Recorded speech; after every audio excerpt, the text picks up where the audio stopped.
Shout out to USARK and all USARK members. If you don't know what USARK is, don't be ashamed. Just go ahead and click the third link in the description below. See what USARK is all about, okay? You never know when legislations are going to hit your backyard, so that's why it's very important to consider becoming a USARK member today. These numbers really do matter, and they look at it for consideration when it comes to battling legislation. So first and foremost, thank you, Phil Goss. Thank you to anybody out there who partners up and volunteers with USARK organization. Thank you for anyone out there who's a USARK member. And if you can't become a USARK member today, please talk about it on your platforms. Let your neighbors know, let all your pet stores know what USARK is here for, and it's here to fight for our animal rights. Thank you to every USARK member and USARK supporter out there. True.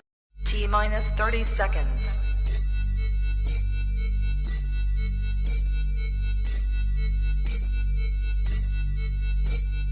T-minus 20 seconds.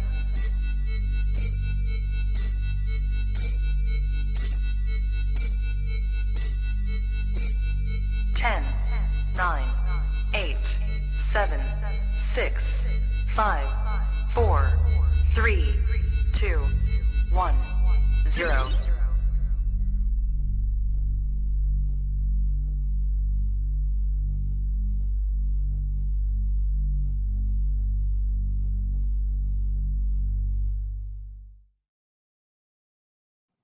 Trap Talk Reptile Network, the coolest reptile network in the world. Episode 623 on the Tree Tuesday. Brandon Wheeler, Morelia House, in the house tonight for the very first time. Carpet pythons, scrub pythons, most importantly, emerald tree boas. And that's why we have not Bill Stiegel here tonight. We have... He dips out anytime there's emerald talk, right? I mean, yeah, we already know. We already know he wasn't going to be here. So, Marshall, what's good? What's up? What's up, Chris? How you doing, man? Marshall? Good, man. Good. Coach Rice in the building in a bit. Thanks for being here, Chris. Yeah. I'm excited for tonight, fellas. But before we get into things, Chris, I mean, good to have you here. You've been no stranger to the network. You've been killing it with Steven. I love all the episodes. I don't know why you guys have to outdo us with these fucking 4-hour goddamn podcasts. But whatever, you guys are bringing heat, man. But how you been, Chris? How's everything going? Where you at in the breeding season right now? I know you got stuff paired up. I see locks. Why don't you give us a little bit of update, Chris? So everything's got a few pairs going, and everything's running late, it seems, which is always a little nerve-wracking because you start feeling like, well, nothing's happening. You know what I mean? Yeah. But stuff's starting to happen. It just seems like it's a month or so behind as far as the usual schedule. I normally would have expected to see at least one ovulation by now, but so far none. But I've got a female that's looking, she's refusing food. She's doing all the usual signs. So I'm expecting to see something from her here pretty soon, maybe by the end of the month or if anything by next month. How are last year's babies doing? Yeah, good. Doing really good. Yeah, doing awesome. I was lucky that the majority of them all started really easy. So I had, of course, you have a few that are a little slow. But it's been interesting just learning more every season with that. A couple new tricks under the sleeve as far as feeding them. One of the things that's helped me get probably 5 or 6 of them going this way is really trying to present the food from underneath them. Yeah, more so. Some of them, for whatever reason, seem real particular about that, where they just don't really respond to you coming from overhead. Either they're too nervous or something. So that's helped. And then a couple of them that, the usual stuff, they don't want anything to do with a frozen thawed meal, so start them on live and then switch them over to that. But overall, they've been rocking and rolling pretty well. I've just started to release some of those to a few people, so getting good feedback on those. Yeah, so it's working out well. The hard part is, again, just trying to get my brain to allow me to let some go. Lucky bastard. I want that problem. It's your Instagram reel with the 30 or however many anaconda babies was awesome. Thanks. Yeah. No, it wasn't all anaconda. I think it was I had 14 anaconda phase last year. But there was 37 babies in total last year, but there was 14 anaconda phase, and I wanted to keep every single one of them, but That's just too damn many. What a service for the hobby. The hobby needed that, Chris. I'm telling you, we needed those goddamn United States Captain Born and Bred Northerns into the hobby, which I know they haven't dispersed into the hobby yet, but that's the plan, obviously, once you come to grips with everything, right? Well, a few of them have. I mean, they're out there. They're just not in large numbers yet. But I've been letting a few go here and there, and I'll be letting more go, shortly here. So. Yeah, I'm trying to just, I'm doing my best to not like discriminate necessarily, but I'm trying to make sure the people that contact me that seem like they really want to put in some effort and get some help establish stuff and just keep things going, I think is what I'm trying to focus on first there, rather than just somebody who wants a pet. I mean, I'm not against that, but doing my best to try to help establish them. Yeah, I'm wishing you luck. I'm wishing you luck with that for sure. Thanks, man. We're going to dive deep even more tonight about what's helped you, Chris, as far as establishing those babies and everything and whatnot. But Marshall, what's going on, my man? How you living? Everything up to par here with your babies? Yeah. Anything new? Anything? Yeah, everything's good. I got one more to eat last night, and I got a couple in shed. So, we're getting there. Still have, I think, 19 of them. Starting to get some size, even the ones that have been assist fed or, the chicken gizzards are starting to put on some size and get ready to go in their second shed. Like I said, hopefully if I get one new in a week, I'll be good. And as long as, and that's the one thing I'm like looking forward to doing with this next clutch I get is, the whole chicken gizzard thing, if they're not going to eat, getting them at least that down their system, which is very easy to do, kind of at least takes the stress out of your head, right, Marshall? Like as far as like them not eating, or I mean, what do you think so far off that? I mean, I believe it gives them, just a little bit more time, and once their system gets primed up, and sometimes it takes a couple sheds. I'm hoping they kick in by that point. But yeah, I mean, it's so much as far as the chicken gizzards go. It's been a game changer, man. Yeah. So, all right. So we'll see how they do long term. Yeah, good to hear. And I'm glad everyone's here tonight. Listen, Trap Talk 7 days a week. Just to remind you guys, Monday through Sunday, you can listen to all episodes on all major audio platforms. Buzzsprout, Apple Podcasts, Spotify. So wherever you listen to any of these episodes, don't forget to rate, review, and subscribe. Appreciate all the listening, all the love and support. Now, if you're looking for exclusive content, just click the very first link in the description below. Join the Trap Talk Patreon family. Connect to the Discord. Connect to an amazing Instagram group chat. Global Trappers, all tapped in. It's an amazing time. So thank you so much for all the love and support. All my Patreon members. Looking forward to Trap Fest 2025. That's going to be one for the books. And yeah, looking forward to it. Tonight's episode is brought to you by Blake Exotic Feeders, #1 quail in the game, sent to your doorstep, produced on this man's property, no third-party dealing, straight from the source, anywhere from button quail to extra large quail. Thank you so much, Blake, from Blake Exotic Feeders. Find the link to the website where you can order this quail in the description below, or you can simply go to Blake Exotic Feeders on Instagram and hit him up personally. Let him know what the trap sent you. Thank you so much, Blake. Thank you so much, Gary Scavino, another sponsor of tonight's episode, GS Reptiles. Type in GS Reptiles on YouTube. Subscribe to this man's content.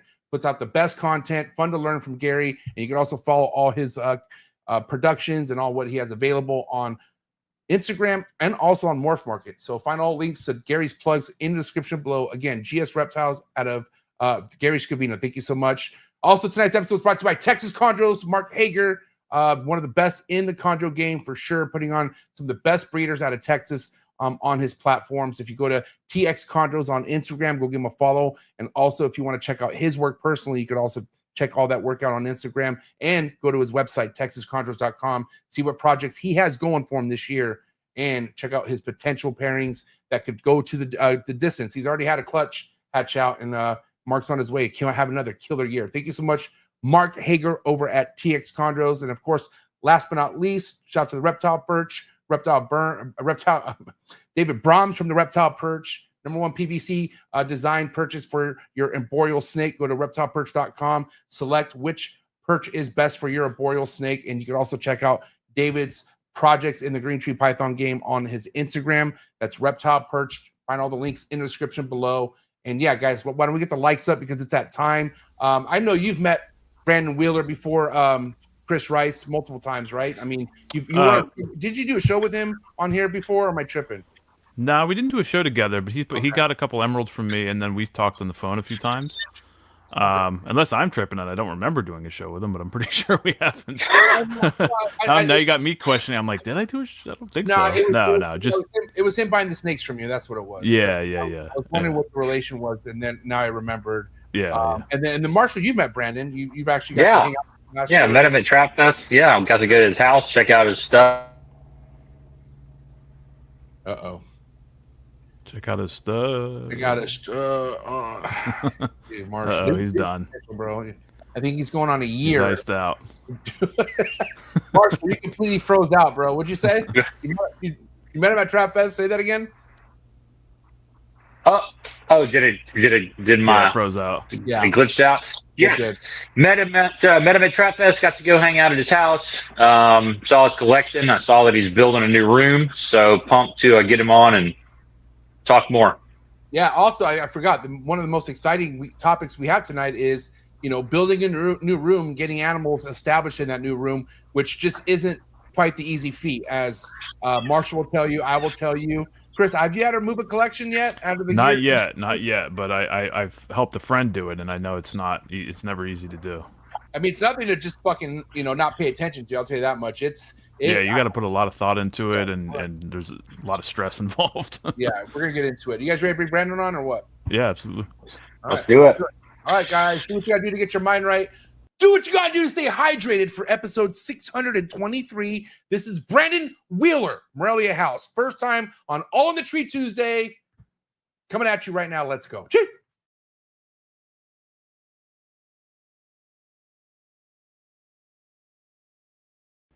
Good. You ready for do more in the future? Trap Talk podcasts? Yes. Man. Only Trap Talk. Exclusive. Yes. Exclusive. Oh. So stop calling us. Rub the spot, get the club to pop. When I come up with the crop, gotta love it or not. I'm hot from the hop to the rub the spot, get the club to pop. When I come up with the rub the spot, get the club to pop. When I come up with the rub the spot, get the club to pop. When I come up with the rub the spot, get the club to pop. When I come up with everybody, we do it. Everybody, we do it. Do it.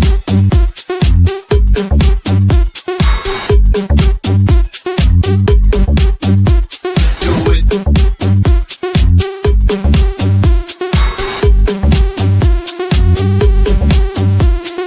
it.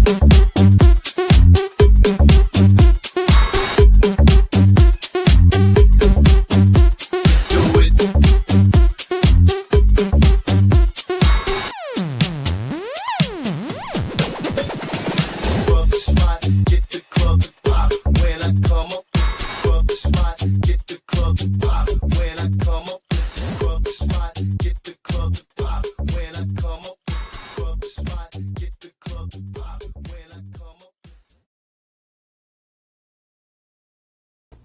And we're live at episode 623. Brandon Wheeler, Morelia House. What's up, buddy? What up? What's going on, guys? Brandon? What up, man? What's up, dude? Marshall, Chris, MJ, Trap How's it going, family. Hello. Thanks for having me. Welcome to your Tuesday night. Yeah, let's do this. I've been waiting for Tuesday night, man. This is my favorite night on the trap. Nice. Sorry we couldn't have Bill here. Well, I do love me some Stiegel, but he has this thing against live birth. Not a fan. He's in a bathtub full of champagne and fucking just living a different life right now. He don't give two shits about anything that isn't designer chondros right now. So have fun, Bill. We'll see you next week, buddy. No big deal. No, but honestly, hey, I'm glad to have you here, Brandon. You've been a longtime friend of mine. Love all your passion, everything you've been doing. You got your feet concreted in multiple species of reptiles. One of them, I would say within the last couple of years, you've been kind of going apeshit over are emeralds. So, and that's why, obviously Coach Rice is here. Why don't you kind of talk about like the introduction into the emerald game so far, what that's been like? Any trial and errors, anything, any lessons you had to learn in the beginning? You know what I mean? Oh man, there's been a lot of lessons that I've learned here. So I've always loved emeralds. I've always wanted emeralds. You know, I've done the whole Morelia gamut as far as, you know, carpets and scrubs and, you know, also chondros back in the day. And, you know, I just kind of done all that. And then I started going over to your house, fucker. And that's what your emerald collection is just, it's intoxicating. You know what I mean? Like, you've got a really nice group of emeralds, and then you drug me over to Tim's house, and I was like, this is crazy, and I just got that itch, man. And you know, at first I started out just wanting a baby, and I hit up everybody that bred emeralds, and nobody had emeralds. I hit, you know, no, there was none available. Chris wouldn't sell me one. You know, freaking, I couldn't afford Eds. You know, it was a rough life, and I didn't have any captive bred babies that were available that I could find. And you know, I went on Morph Market, and you know, I went to a pet store thing that shall not be named, and they had some captive bred baby emerald tree boas for, you know, $1,000 or whatever it was, and I was like, hell yeah, let's go, and was excited about it. Picked up a pair, and they puked. I'm like, okay, of course, this is how I get started. Yeah. You know, it can never be the easy way. I always have to learn all the lessons every time I start branching out and doing something new. So started going through it, started working with the puking babies, trying to get them to not throw up. You know, did everything I knew that I was supposed to do. Didn't matter, puked. You know, oh, it's the water. Okay, got it. Doesn't matter, puked. Oh, it's the ventilation. Didn't matter, puked. Nothing that I did mattered. And anyway, it ended up making right with that pet store, and that they had some basins as well that were just then starting to get available. And I didn't want my money back. I wasn't spiteful about it. I just wanted snakes that didn't puke. You know, it didn't matter. As long as I had a snake that didn't puke, I was good. And ended up sending the pukers back, worked something out, and then ended up with a basin instead. From the guys who sold you a puker. Well, he said technically Two three pukers. There's more to that story. There was actually three, because one puked, and then the other one didn't puke, and then I had returned the one and got another one, and then that one puked, and then that one puked, and then I set them both back. So yeah, it actually is a longer story. This takes like 6 months. Let me hit the pause button. Okay, so guys, as Brandon's dealing with this, he's telling me everything firsthand what he's going through. Okay, and at first I wanted to strangle him because I'm like, dude, you just got 3 snakes that puked on you, and now you still want to work something out where you get another snake from somebody that, like, from the same person, you know. And I'm just thinking in my head, more likely this snake is going to puke on you as well. But let's be real, this place, you feel like, Brandon, like that was pretty much your only option, you feel like, right? Or were they willing to actually refund you? Like, were they willing to give you money back, or were you fucked with that? Like, I didn't ask. Okay. I didn't ask. I wanted to end the deal in a positive fashion. You know what I mean? No, trust me, everybody wanted me to get my money back. Yeah. But you took a gamble basin, for sure. I know, but I did end up getting my basin, and I named her Drama. Oh, nice. Drama. Yeah. And Drama's doing great, but you know, she's the only basin I have, so I still need a male. So this year's main focus is to get a male. But in the meantime, I was also talking to Chris, and at first I didn't know who Chris was, and then I saw this guy in the emerald groups talking shit on sprayers and people that miss their emeralds, and he just running his mouth constantly about people that spray their snakes, and I thought it was fucking hilarious. And then this dude ends up with all these litters, like he's got all these beautiful babies, and they're gorgeous, and he's like, I don't spray nothing, and you know, except himself. He does only drink from a spray bottle for himself. But yes, anyway, that's a secret though. That needs to stay secret. Yeah, so I'm like, all right, who's this spray Nazi? And I ended up befriending Chris and did get him comfortable enough to sell me a couple of snakes. And those two northerns, I have a northern. I got 3 northerns now. I have one female named Roswell that was captive born at an importer's. Roswell's great. And then I got a pair from Chris, and that's Captain Picard and Ripley. So here's Ripley, man. I was really excited when you got this snake from yeah, she's looking dope. But okay, I mean, let's talk about the circumstances here, though, guys. Like, I want to know, really. I mean, I feel like Brandon's no rookie. He's been in the game for a while. Like, and obviously, if he could end something on a positive note in a transaction, he would. He'd rather go that route. But in the real world here, if we were to talk about like what somebody should do, do you fight to get your money back, or do you take what you can get out of the situation? Like, what do you think, Marshall and Chris? You want to go first? I mean, I typically don't send money to somebody unless I'm, 100%, like 1,000% sure that I'm, not going to get, like I have to know the person. But in that situation, I mean, if they get, as long as you have a place to quarantine the stuff and keep it away from the rest of your snakes, and I mean, if they're willing to keep taking them back and sending them to you, I mean, what the hell? Why not? I mean, yeah, get your money back if you can, but I mean, the fact is, you may not be able to get your money back, but you could probably get, they're a lot more willing to send you snakes back than your cash. So I don't know, maybe just take what you can get. What do you have to say, Chris? Well, I guess it just depends on the circumstance. For wild caught emeralds, I feel like you got to go into it knowing the risk that you're taking. Whether they're CB babies or wild caught, you got to go in understanding the reputation of the and the long history of them regurging and having that problem. So I think Brandon handled that pretty well. Like you kind of knew the risk you were taking, and that worked out well. But as far as I can't remember now. Were these supposed to be captive bred? Yeah, they're. Now see, that's on. I would be pissed. And listen, guys, we're on this platform. We don't say any names. I need you guys to behave in the chats right now, okay? Because we do.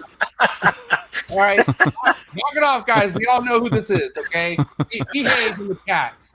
I don't know. I'm gonna leave up just a little bit longer. But I have no idea who this is. I don't know who it is either. Shocker, I know. Clueless here, but no, I mean, I think that's one of the things though for people getting into it. It's like all of us, I'm sure, have had this. I get contacted a lot. God knows how many thousands of times Ed's been contacted over the years, and you get this stories of like, well, I got a captive bred baby from somebody. And now they're all captive bred. Of course, they're all captive bred. Sure. And I'm always just like, is there documented? Like, there should be. It's without even getting shitty about it. It's just like there should just be anybody who's actually captive breeding these animals and producing them like through true captive efforts, and it's all documented. It's all right there. Like nobody's being super secretive about that. Most people are making sure to. I mean, that's part of the reason that I do it. Yep. I'm sure sometimes I post. I'm sure a lot of people probably think like, oh god, another fucking emerald post or another whatever. But it's like I'm just trying to document the facts. There's going to be absolutely no question on whether this is an actual captive bred animal or not. You can't. If you even begin to question it, it's like, do you want to see from the first lock to the delivery? Because I can show you all of that if you want. I mean, how much time do you have? I got so hyped up with Brandon because I'm like, yo, did you ever see pictures of the parents? Did you ever see babies everywhere? And that's because that's the indicator. Like anyone, and I did. He sent me pictures of the parents. But did you see babies? But here's the thing, dude. When you have that many imports in the room with that many captive bred animals, does it even matter if they're captive bred anymore? No, yeah. Okay, well, let's be real. Chris, do real true captive born and bred animals puke? Like is that like they don't? It's not like something that they do. You know what I'm saying? Unless you feed them a 200 a meal. Well, of course, that goes to anything. Well, the other thing here, I mean, it might just be I'm using the nature water, so I don't know if that's what it is. No, I'm just kidding. I'm just kidding. No, no, they don't. I mean, they don't. It's just period. There's not much to discuss there. They don't. Yeah. If they did, it would, all these people that have actual long established captive bred collections would be suffering through constant, die off and all these problems. And to be fair, Brandon, I think that's why your attitude was the way it was, because you kind of knew, like, you're like, this could 100%. And that's why, like, I do give you props by still, like, standing on your decision, which turned out to fucking, you definitely won out of that one, because female basins are goddamn impossible to find right now. Like, they're like gold, first and foremost. So if you did get a nice, well-established female basin out of the 3 dead emeralds, that's a win for me, I feel like. Yeah, that's a huge win. Yeah, I think you still I'm happy came out with her, well. dude. Like I said, I mean, I ended the transaction in a way that I was happy with. So, like, everyone has to say what they say, and I understand every step of it. But I was not leaving that transaction pissed off, dude. I was gonna finish it, and I was gonna finish it strong with the snake I fucking wanted. And that's how it went down. So, but and good on you for doing that, because I mean, instead of just letting it get super nasty and shit, you know what I mean? I told Brandon, I was like, if that basin pukes on you, you're coming on Trap Talk, motherfucker. That would have been a different story. Point, I would have fucking said, that's it, Brandon. You're not being nice no more. And you were kind of almost down. You're like, all right, maybe. But anyways, we don't have to talk about it because it didn't happen. And now we're on Trap Talk now talking about it. True. I see a couple people in the chat. What's up, Jim? Jim and Mike. So is one of these snakes that you were talking about? One, because when I met you at Trap Fest last year, I think you picked one up at the show that day, or that whatever Saturday. No, that puked. No, that didn't make it. Yeah, that was a separate side mission. Yeah, I did. Okay. It was a good price. It looked pretty. I fed it, puked, into story. It's done. Yeah, like I thought like for sure it was going to be fine. Sometimes you got to go to Vegas and spin the fucking wheal. Okay, like I knew what I was doing. I've done it. It's all good. I was surprised. Like, I don't know shit about imports, but man, like I would there was 2 of them to pick from. One of them you could look at and tell, oh yeah, for sure that one you don't want to pick that one. But the other one looked like as good as could be, I thought. I bought in some beautiful fucking northerns that had the biggest heads. They looked perfect. Got them home, fed them a meal. Yep. And it's like, oh my fucking God. Like, and the mistake. Oh, go ahead. No, go ahead, Chris. Well, the mistake a lot of people make with that is that they feed these just absurdly tiny meals. Yeah. No, hell no. I've seen people offering shit to adult emeralds, and I'm like, it's like a yearling's meal. What are you doing? Yeah. And then it's like no wonder that classic pattern of like, oh, I fed them and everything was perfect and they were great, and then 6 months later they started puking. It's like, well, it probably would have puked the first meal if you'd have given it an actual meal. Yeah. Instead of this tiny little snack. But at the end of the day, like, it's probably just because based off what they're being told. You have everyone who has it's just bad info. Yeah, I had someone actually hit me up. Who was it? Somebody was like, oh, isn't it about like the ventilation, that if that's not right, it makes them puke? And I'm like, no, fuck. I mean, ventilation's good, but you don't need a shit ton of any ventilation. Like, yeah, I mean, ventilation's important, but it's not. That's not going to make them puke. No, I mean, honestly, all the BS you hear. I mean, it's BS. This is like a decades-old discussion. Yeah, and it's just one of those things where it's like, look, I mean, can you pinpoint exactly why every single one of them pukes every single time? No, you can't probably do that very easily, but there's a couple of pretty 2 particular well-known causes for this as far as infections go, and they're not treatable. And mind you, okay, I want to ask Brandon, like, after you went through that experience getting those emeralds to puke on you, like, were you concerned about like the size of the meals, like, going forward? Because I remember seeing some of the meals, and I told you to bump them up, and you're like, I will. You're like, you were just kind of like gradually getting up, but it seemed like you were almost hesitant to give that emerald like proper meal size. I feel like when you first got it. No, I don't think so. I mean, when I was dealing with the pukers, yeah, but once I got Roswell, I mean, I gave her, like, the first 2 meals were kind of small, and then I immediately started going. I'm like, fuck, I'm going to see what the snake does.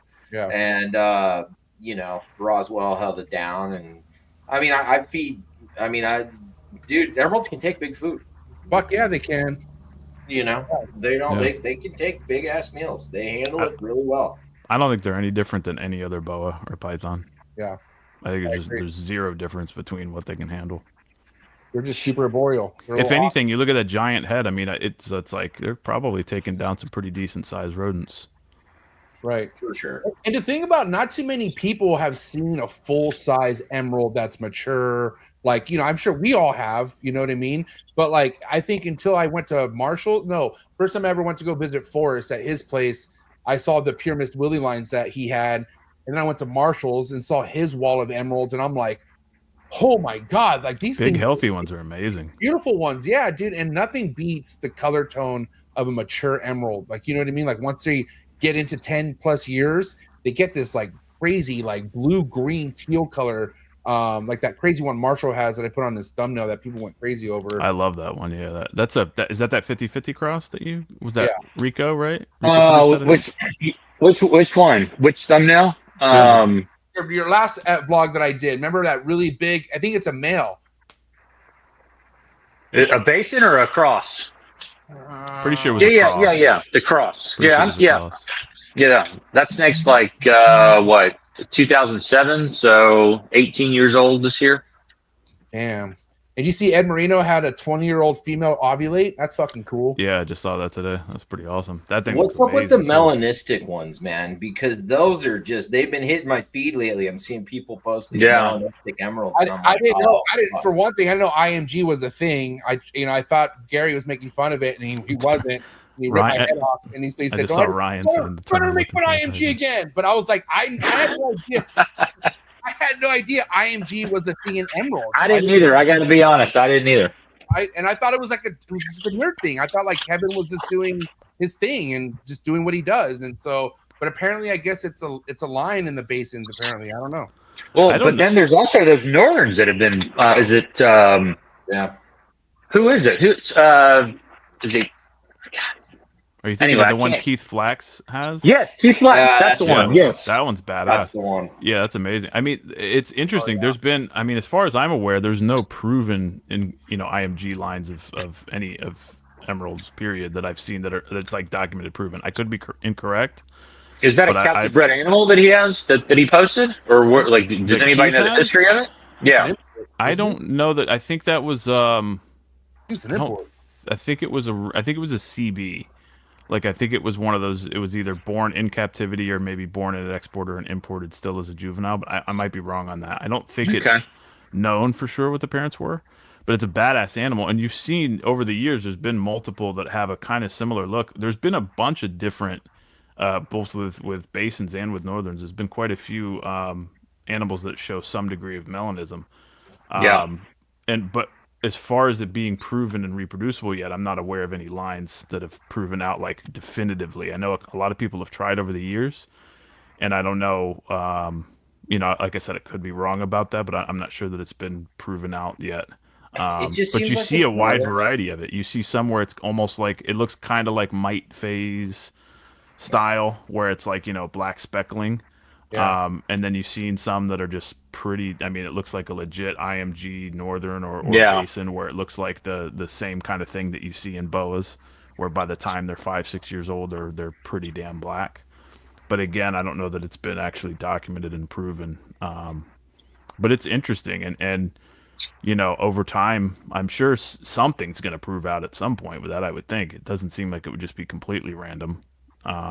But you also see stuff. I mean, some people will make claims that they've got one, and then you can see it, and it's like, it's probably UV burn.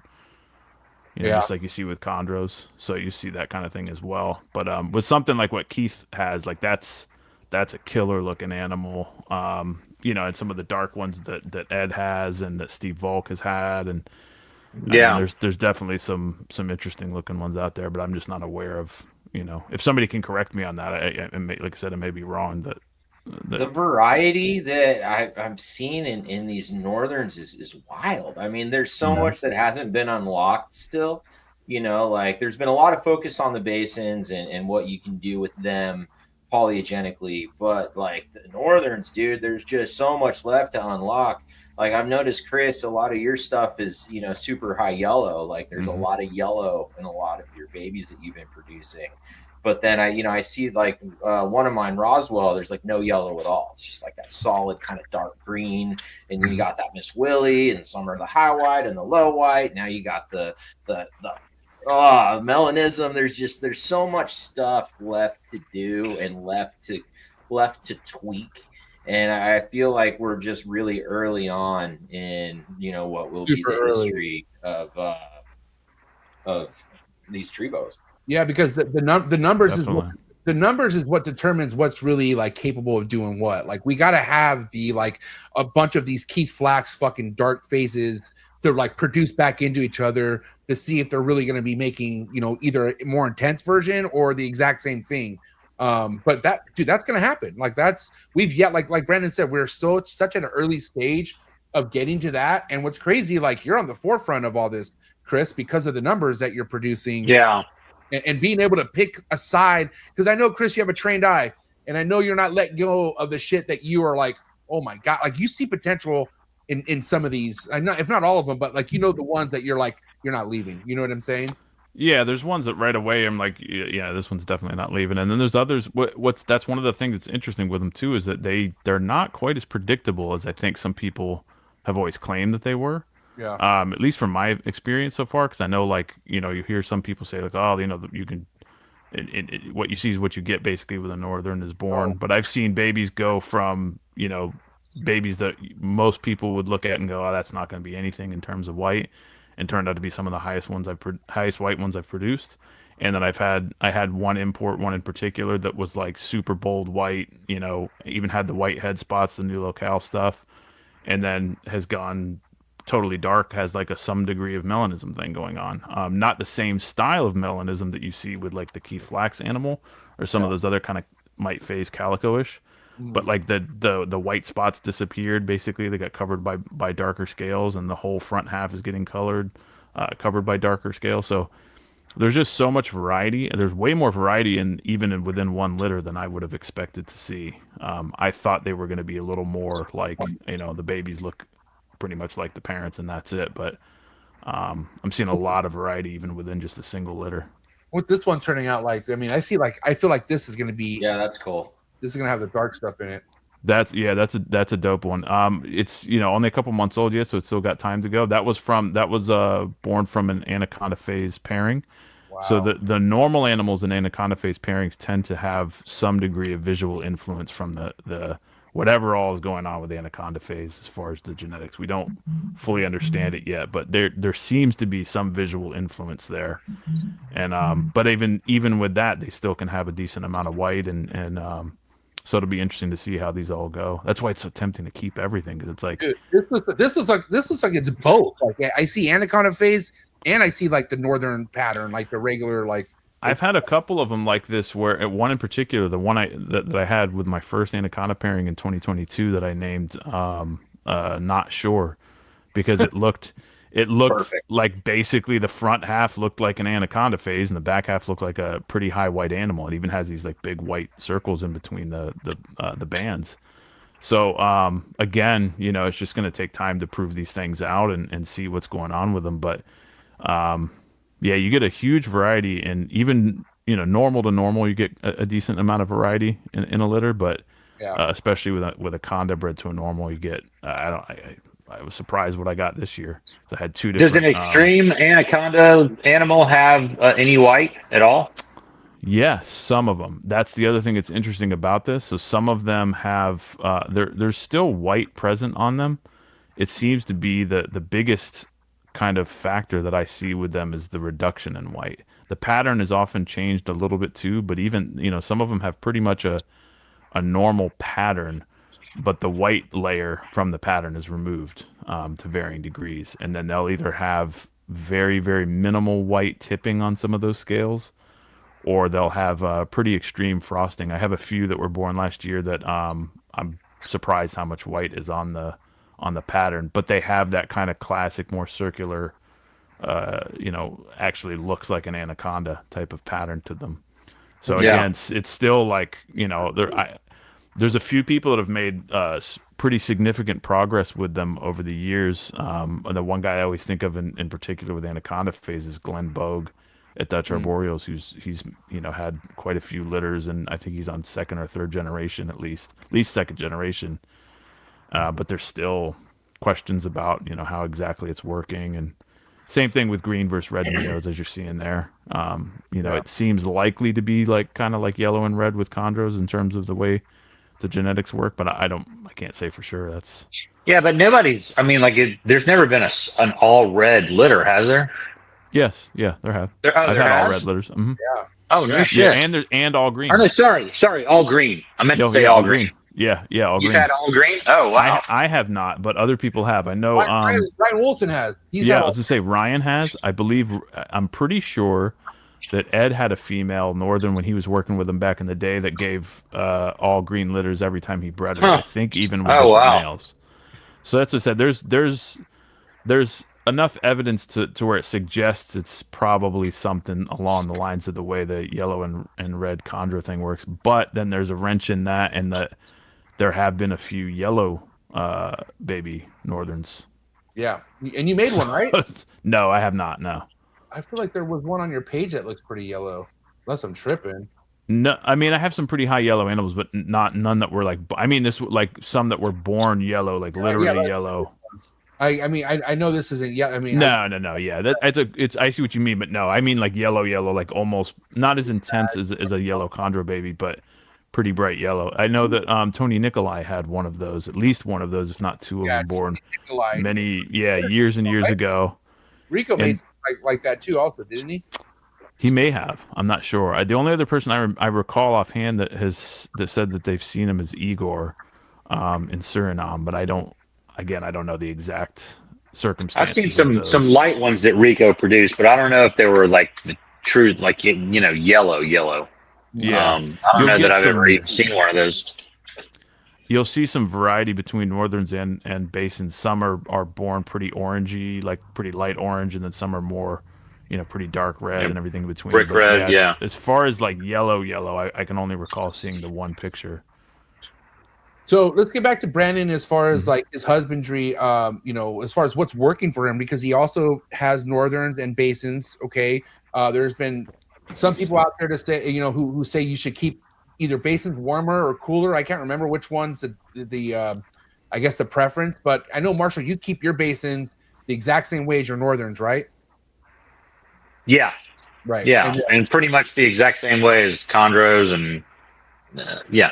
I mean, I get them pretty hot, let them get pretty hot during the day, and let them cool off at night. So, and then for right now with you, Brandon, you're not doing anything different between basins and northerns. Everything's the exact same as far as setups and all that, right? Yeah. I have a hot spot underneath a heat panel of about 87, 86 during the day. I let them go down to about 78 at night. I keep it just a nice moderate, normal range. I don't do extremes one way or the other. And as far as the setup, I just I'm in the plumbing industry, so I like to geek out on water.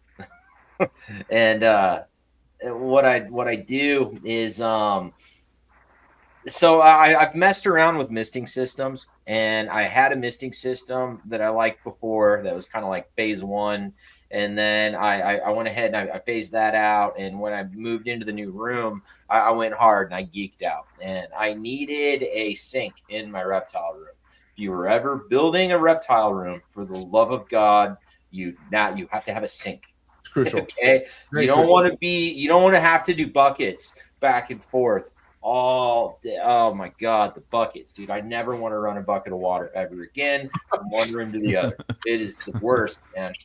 And so I got excited. I plumbed in a sink, and then I geeked out on the back wall behind my sink. I did kind of an arm for drains and did a bunch of stub ups for drainage. And each of the emerald enclosures has a drain. I don't use bedding at all, so no bedding, just a drain. And then instead of doing a misting system now, what I've done is I had a hose bib installed above my sink, and I ran a 1/4-inch water line off it, like you would have for like a refrigerator, like that, just 1/4-inch hose. And then I ran that hose, in a circle through each of the cages, poked a bunch of holes in all of it, and created like a rain system in each of the enclosures. And it's cool because I have it hooked up to a sprinkler timer that's on Bluetooth, so I can turn it on with Alexa. and it automatically shuts off after like an hour, and I can turn it on from anywhere I want just through the Alexa app. So Nice. it's pretty cool. So I've got it mainlined, feeding from the house off a hose bib and then draining back into the sewer system. And so you have it to where whatever water accumulates at the bottom gets drained out of the cage, or how's that work? Yeah. I cut holes in the bottom of each of the cages, and I did a just like a little 3/4 inch drain underneath each of them and ran into a hose, and that's all ran to a drain that's kind of set up in similar ways you would like a laundry machine, honestly. And so it's not the most efficient. Rest in peace to my water bill.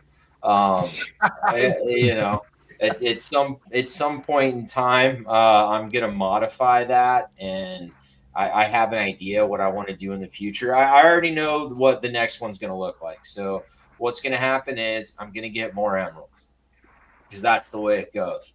And when I do get more emeralds and I need to expand this setup, I'm going to upsize it from 1/4 inch to the next size up a hose. And then basically I want to do like a bypass. So instead of it draining into the sewer line, I want it to drain into like a 60-gallon tub that I put on filtration. That way I can filter it and recycle it and use the same filtered water until I don't want to anymore, and then just turn the bypass and drain it all into the sewer line.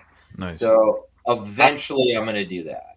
But I would be really careful with that, with as far as just like getting the water mixed up, like especially if they shit in it or whatever, then think about it. Like, I know you're filtering it, but there's still some chance of it getting kind of spread around. And that's why I don't have it set up like that yet. That's process, been in my brain. That's been in my brain. I don't know. We'll see what happens when the water bill hits. All right. I think what it would come down. I think what it comes down to, because like what Marshall says, whether you have the amount of water that you're going to have, you just need to have like a weekly or bi-weekly like rub that shit down with some sort of like how you would even spot clean or like change the substrate on a cage. I would feel like you'd have to be frequent on your wipes on the ground and just make sure you're sanitizing and like it's not getting gunky or anything like that. Because your life could get busy. I mean, obviously you have number 2 on the way. So like, with all the draining systems you have and all that shit. I mean, I think it's cool, but my heart always freaks out about like, what if a line busts or some shit like that and your shit gets flooded or something, What if a line busts to your fridge and your shit gets flooded? It's the same damn thing. I mean, it's not going to be like a rodent flood where it kills. I'd rather have my food ruined than my emeralds. I'll say that much. Well, like I said, it all drains to the sewer line right now. So as long as I keep it like that, I really have nothing to worry about. Right. Who would probably be good to talk with that about is Mike Stefani, because he does all those kind of filtration systems. Oh yeah, Mike had a lot to do. Mike had a lot to do with my retic enclosure, actually. Nice. I talked to Mike a lot about the retic. I should pick his brain more about emeralds. Yeah, he's doing that already with his setup, and it seems to be working well. And I know he's done that with the monitors and everything. I don't know jack shit about setting up complicated filtration systems yet. So at some point I might experiment with that. But definitely he's one of the people I would go to. I mean, can we talk about what Mike Stefani had a healthy litter of emeralds in what kind of enclosure? It was an old monitor enclosure. It was like, I think, if you're not Mike, correct me if I'm wrong if you're in the chats, but I think it was 5 feet long, 4 feet tall, like 2 feet deep. It had cement tubs as the bottom for like water, like it had constant water flowing, and then he had like 3 halogen lights, like fucking just cooking. And he said that they would use it and then move. Use it and shift move away. And then shift away. Exact same shit that my Gravity Girl's doing that we talked about, right, Chris? Yeah. And so, I remember when he first showed me that setup before he didn't know. Remember, he's like, "Oh, I think my girl's gravid. I don't know." And I'm like, "Dude," I'm looking at him like he's crazy. I'm like, "Bro, I'll just go to bed, Uncle Mike. Let it just call it a night, please." And then, sure enough, he wakes up one morning and they're everywhere. You know what I mean? So, I don't know, man. It's kind of what makes me think about like, are we really keeping these emeralds the right way? Like I had somebody in the comments saying, "Oh, people keep them too hot." Do we keep them too hot, or are we not keeping them hot at the right moment? You know what I'm saying? I think when you look at all the different setups that are working for people, there's some things in common, even if you take different approaches. It seems pretty clear that they need high humidity. That's however you achieve it. There's various ways to do it, but they need to have stable high humidity. If they're drying out a lot, that's problematic. Just period. You know what I mean? So that right off the bat, that's a must. Um, they need to have access to clean drinking water. Again, you can do that different ways. But that seems to be pretty critical as far as, giving them regular clean water to drink, changing it daily if possible, every other day, every few days, however you're doing it, or if you're running a complicated, what Mike's doing with a more complex filtration system. I can't speak on it because I haven't used it, but I mean, it's the same kind of concepts are working where you have fresh water regularly available, high humidity.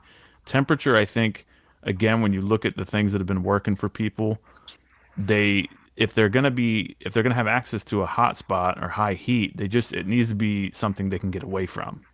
I think that's really the ideal situation is that if you however you're doing it, if they can move away from that and then sit in a comfortable, ambient temperature. I do think personally they prefer a little warmer ambient temperature than a lot of people give them.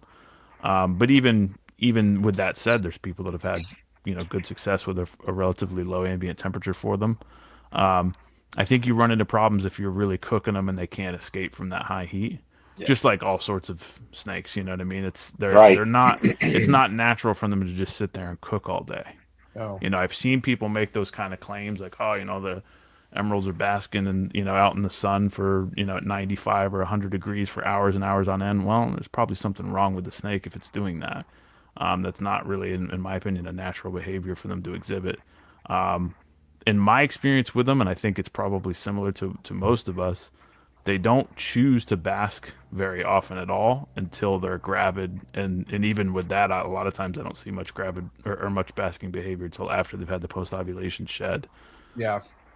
Yeah, it's crazy you say that, Chris, because Uncle Mike, I remember there was something going on where he posted like how hot he keeps his monitors, and some people were like tripping out because they're like, oh, that's way too hot. But then he actually showed like with the temp gun, like monitors on a rock while it's basking, and it's like fucking 150 something, almost 200 degrees on that rock. I was gonna say monitors need like crazy high basking spots, don't they? Like 150, 160.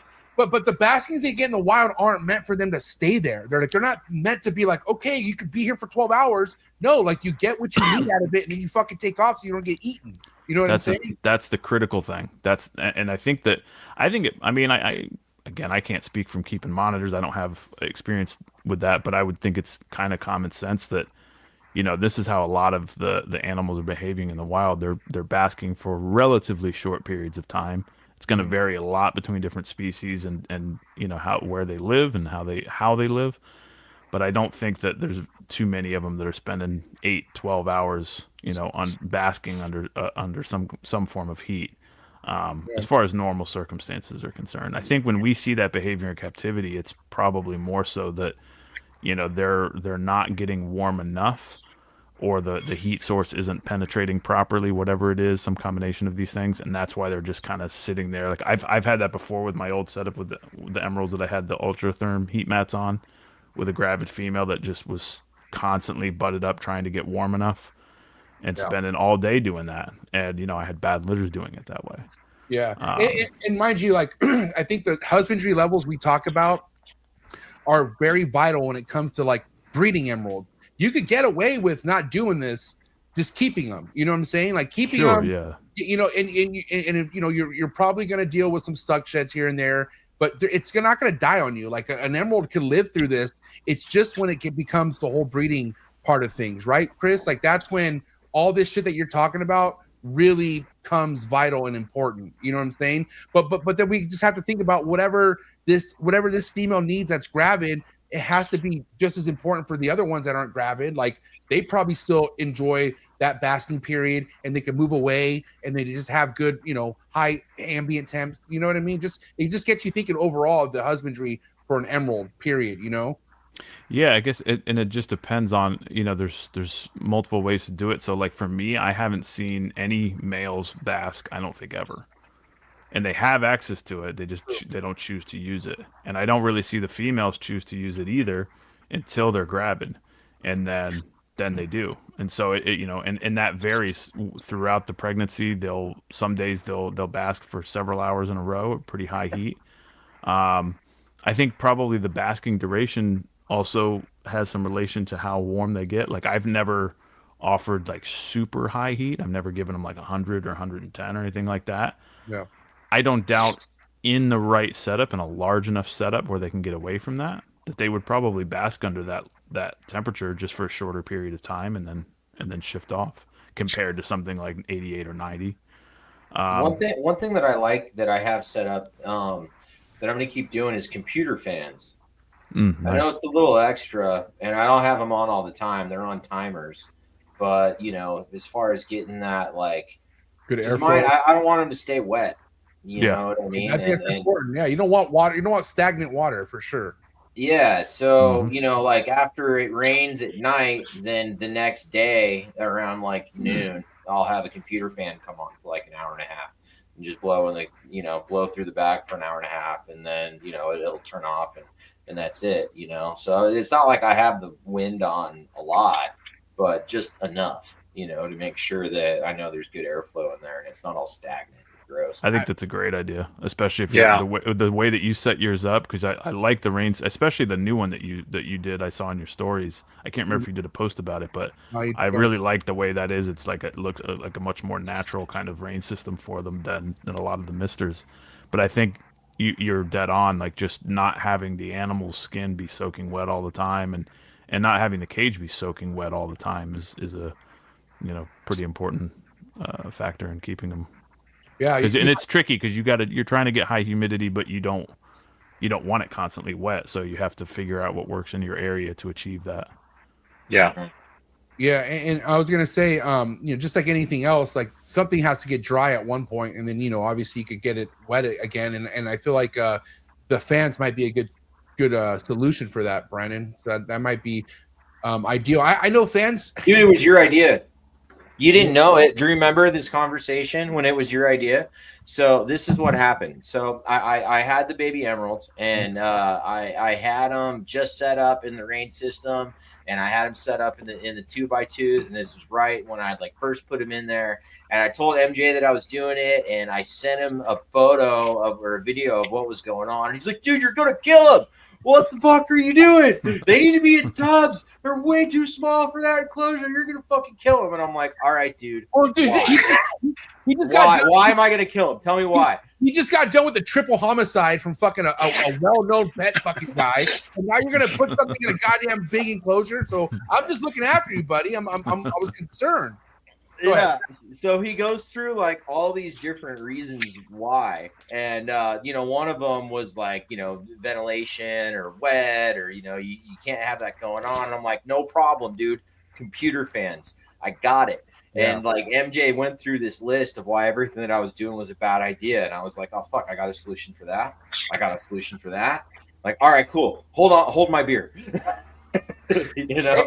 And mind you, this is why you kind of like. Dude, it worked. Whatever it is, like you're getting good sheds, you're getting shits, they're eating, and so fucking cool. It's so dry where you guys are too. I bet running the fan for an hour and a half probably just totally dries the cage out. And so, even if it is at super low humidity for it's only for an hour a day or whatever, and then you turn the mister back on.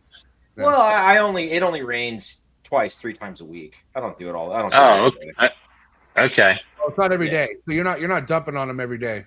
No, every like 2 or 3 days. I can't remember. Do you do long periods when you rain on them, or do you do short? Like it's on an hour.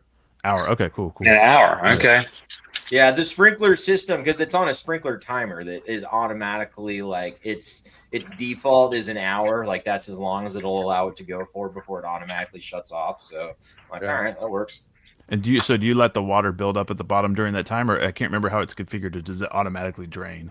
It's like a shower. It automatically. Okay, so it's automatically draining, but you still get little puddles and stuff that kind of. Yeah, there's a lip on the drain that's like 1/8 of an inch. I mean, it's a very small amount. And now I have your it plants tilted. are potted, right? Yeah, I do Okay. potted pothos Nice. plants in each of the cages, which I So love that because helps a that's lot good with- to maintain the humidity. So Yeah. even though it's only raining, 3 days a week, that rains right in the potted plants, which keeps those nice and wet, and then that And gets they're off the releasing. humidity, and Yep. it's kind of the perfect balance. That's something that gets forgotten. I think I don't personally use them yet, just because I've always been pretty bad with plants. I do want to plant to try to add some into my setups later on, but I know that's one thing when people ask, like, what's a good way to help with humidity? Potted pothos is a great one. Yeah. Because it's just going to always that constant release of water like that's definitely a good way to do it. I got a little carried away. Not carried away, but I wanted to. Like, I love seeing potho plants in the enclosures, and I'm like, because I'm sure they like the fucking the privacy if they could get it right. But once you put 3-4 pots in there, dude, it's like, okay, let me go search for the shit now. And so, and it sucks because me, I like to just there's the shit, let me clean it up. I'm literally digging through all these pothos plants, and I'll find a fat shit in the fourth one right in the middle of the pothos plant. And so it's cool, but you got to literally go look for the shits. Yeah. And when you have emeralds, you want to make sure they're shitting. And so you're digging all through fucking, and then once you find it, it's like finding a little pot of gold. You're like, all right, now I can feed you. Which brings me to my next point. The bowel movements. Are you getting normal bowel movements, Brandon? Or are you finding yourself having to take some of your emeralds out, helping them out, getting them to shit? What's been your experience? Nah, man, when they poop when it rains. I don't know, maybe a week, 8-9 days after a feed is usually when I'll get a bowel movement, something like that. Maybe even longer, 10 days, something like that. For some reason, the basin tends to hold on longer than the northerns. I feel like for some reason it takes basins longer to poop. Maybe I'm making that up. But very small. Do you have a? I can't remember. Do you have a female or female? Basin. Yeah, it's. Yeah. I can't speak from basin specific, but it seems females in general do hold longer, regardless of what you're doing, and I imagine that's probably the case with the basins. But you never know. It's always individuals as well. Some of them, it seems to be an individual thing. But no, dude, nice big old solid poops, man. I don't know, dude. They're just fun to look at. This is a saying I got from Mutton, and I repeat it all the time. But every snake looks cooler on a branch. Period. Everything looks cooler on a branch. It doesn't matter what it is. You put it on a branch, it looks cooler than not on a branch. So I love coming in and straightforward philosophy. I mean, the man has a point, especially for this weekly segment. I couldn't find a better quote. I really couldn't. I was vending a booth with him at a show one time, and he told that to a customer. I'm like, fucking stealing that. So with that, like, how are you bumping up the meal sizes? Like, where are you currently feeding? Like, what size prey item are you currently feeding your emeralds right now? Like weaned, right in between like weaned and small rats. So weaned. Wow. Every 10 days, every 14 days? How often? Kind of whenever I feel like it. I don't really do schedules. I feed more when it's warm and less when it's cooler. So during the winter months, you're going to get less food. During the spring, you're going to get more food. During the summer, you're going to get less food. During the fall, you're going to get more food. Do you think that's ideal for something that's not an adult when it comes to emerald? Like, do you think they should be more on a routine schedule feeding if they're not an adult? I'm just curious. No. Yeah. I feed mine. I babies and juveniles roughly twice a month. Sometimes only every 3 weeks or so. And then the adults are less than that. Once a month, once every 6 weeks, something like this. And I generally, like what Brandon was saying, I try to feed more and more seasonally, even with the juveniles. When it's colder out, I just don't feed them as often to just immediately kind of get them in that seasonality. They're eating more often than the adults are. The adults are basically off food, completely. But I do, feed a little more sparingly during the winter months. Nice. I think it's an approximation of nature. And I do that with all my snakes. snakes. What they'd get, but it doesn't really matter what species it is. Maybe with the exception of my retic. Right. That would be it. That's a garbage disposal. You can feed that anytime, whatever, fucking back to back, doesn't matter. That's the beauty of a retic. But since you brought that up, Brandon, like, what do you do cycling wise? Like what's something that you're like, like once we get to breeding emerald at one point, what are you going to do? Like, when it comes to cycling? I'm gonna be honest with you. I'm gonna do the exact same thing I do with carpet pythons, and I'm gonna see if that works. And if it doesn't, I'll go from there. So what do you do with carpets? Well, they really don't eat during the winter much at all. They get introduced Like what? Like, depending on which species. like what day of the month are they shut off? Like give us a timeline here. Like what day of the month? I pretty much kill November through February, zero food. I know some people go longer than that. I think Ryan Young might even go 6 months. But I go like 4 months with no food, and that's usually my prime pairing time, and that's when I want my locks is in that range. Some of the species are going to lock later than others, but generally speaking, like a little before Thanksgiving and like after Valentine's Day, let's say, like somewhere in that range, they get no food at all. I don't feed anything. And nothing. The exception of freshly hatched babies, whatever babies I hatched that year, those I'm feeding. But anything older than that, including yearlings, they start to get cycled right from being yearlings.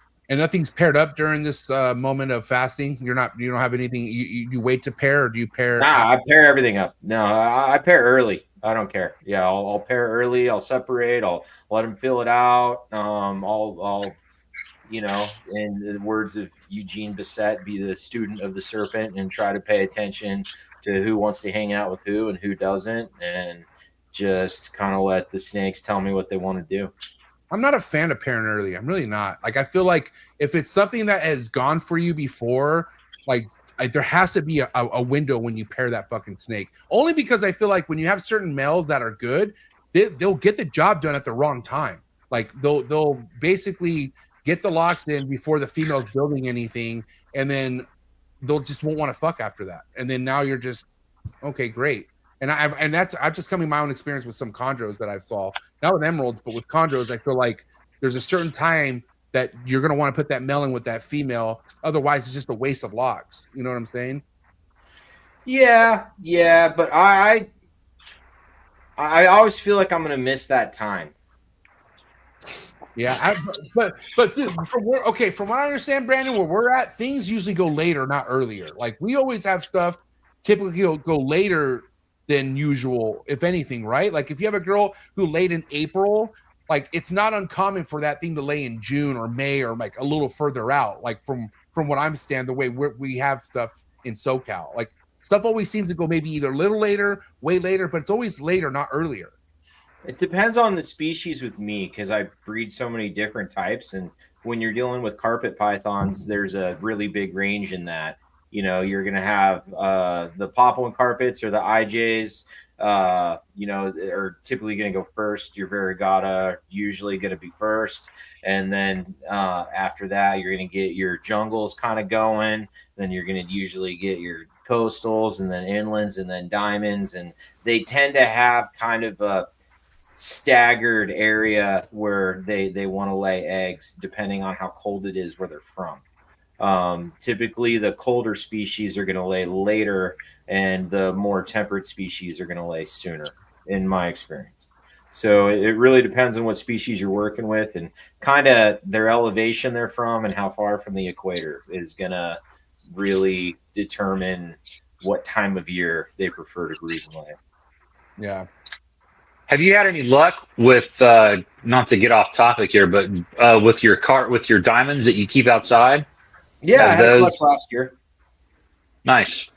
Yeah, I had a clutch last year. This year, I don't know what's going to happen. I have a female that may or may not be gravid. I don't know. Maybe. She's starting to look like maybe. And then the one that went last year is not, to my knowledge, but I had her separated out a lot. She actually just got reintroduced to that pair recently because she's old, dude. She's over 20 years old, and that last clutch took a lot out of her. So I didn't want the male to kind of put any work in on her. I made him focus on the other one. Smart. But yeah, man, I got a beautiful clutch last year. It's perfect.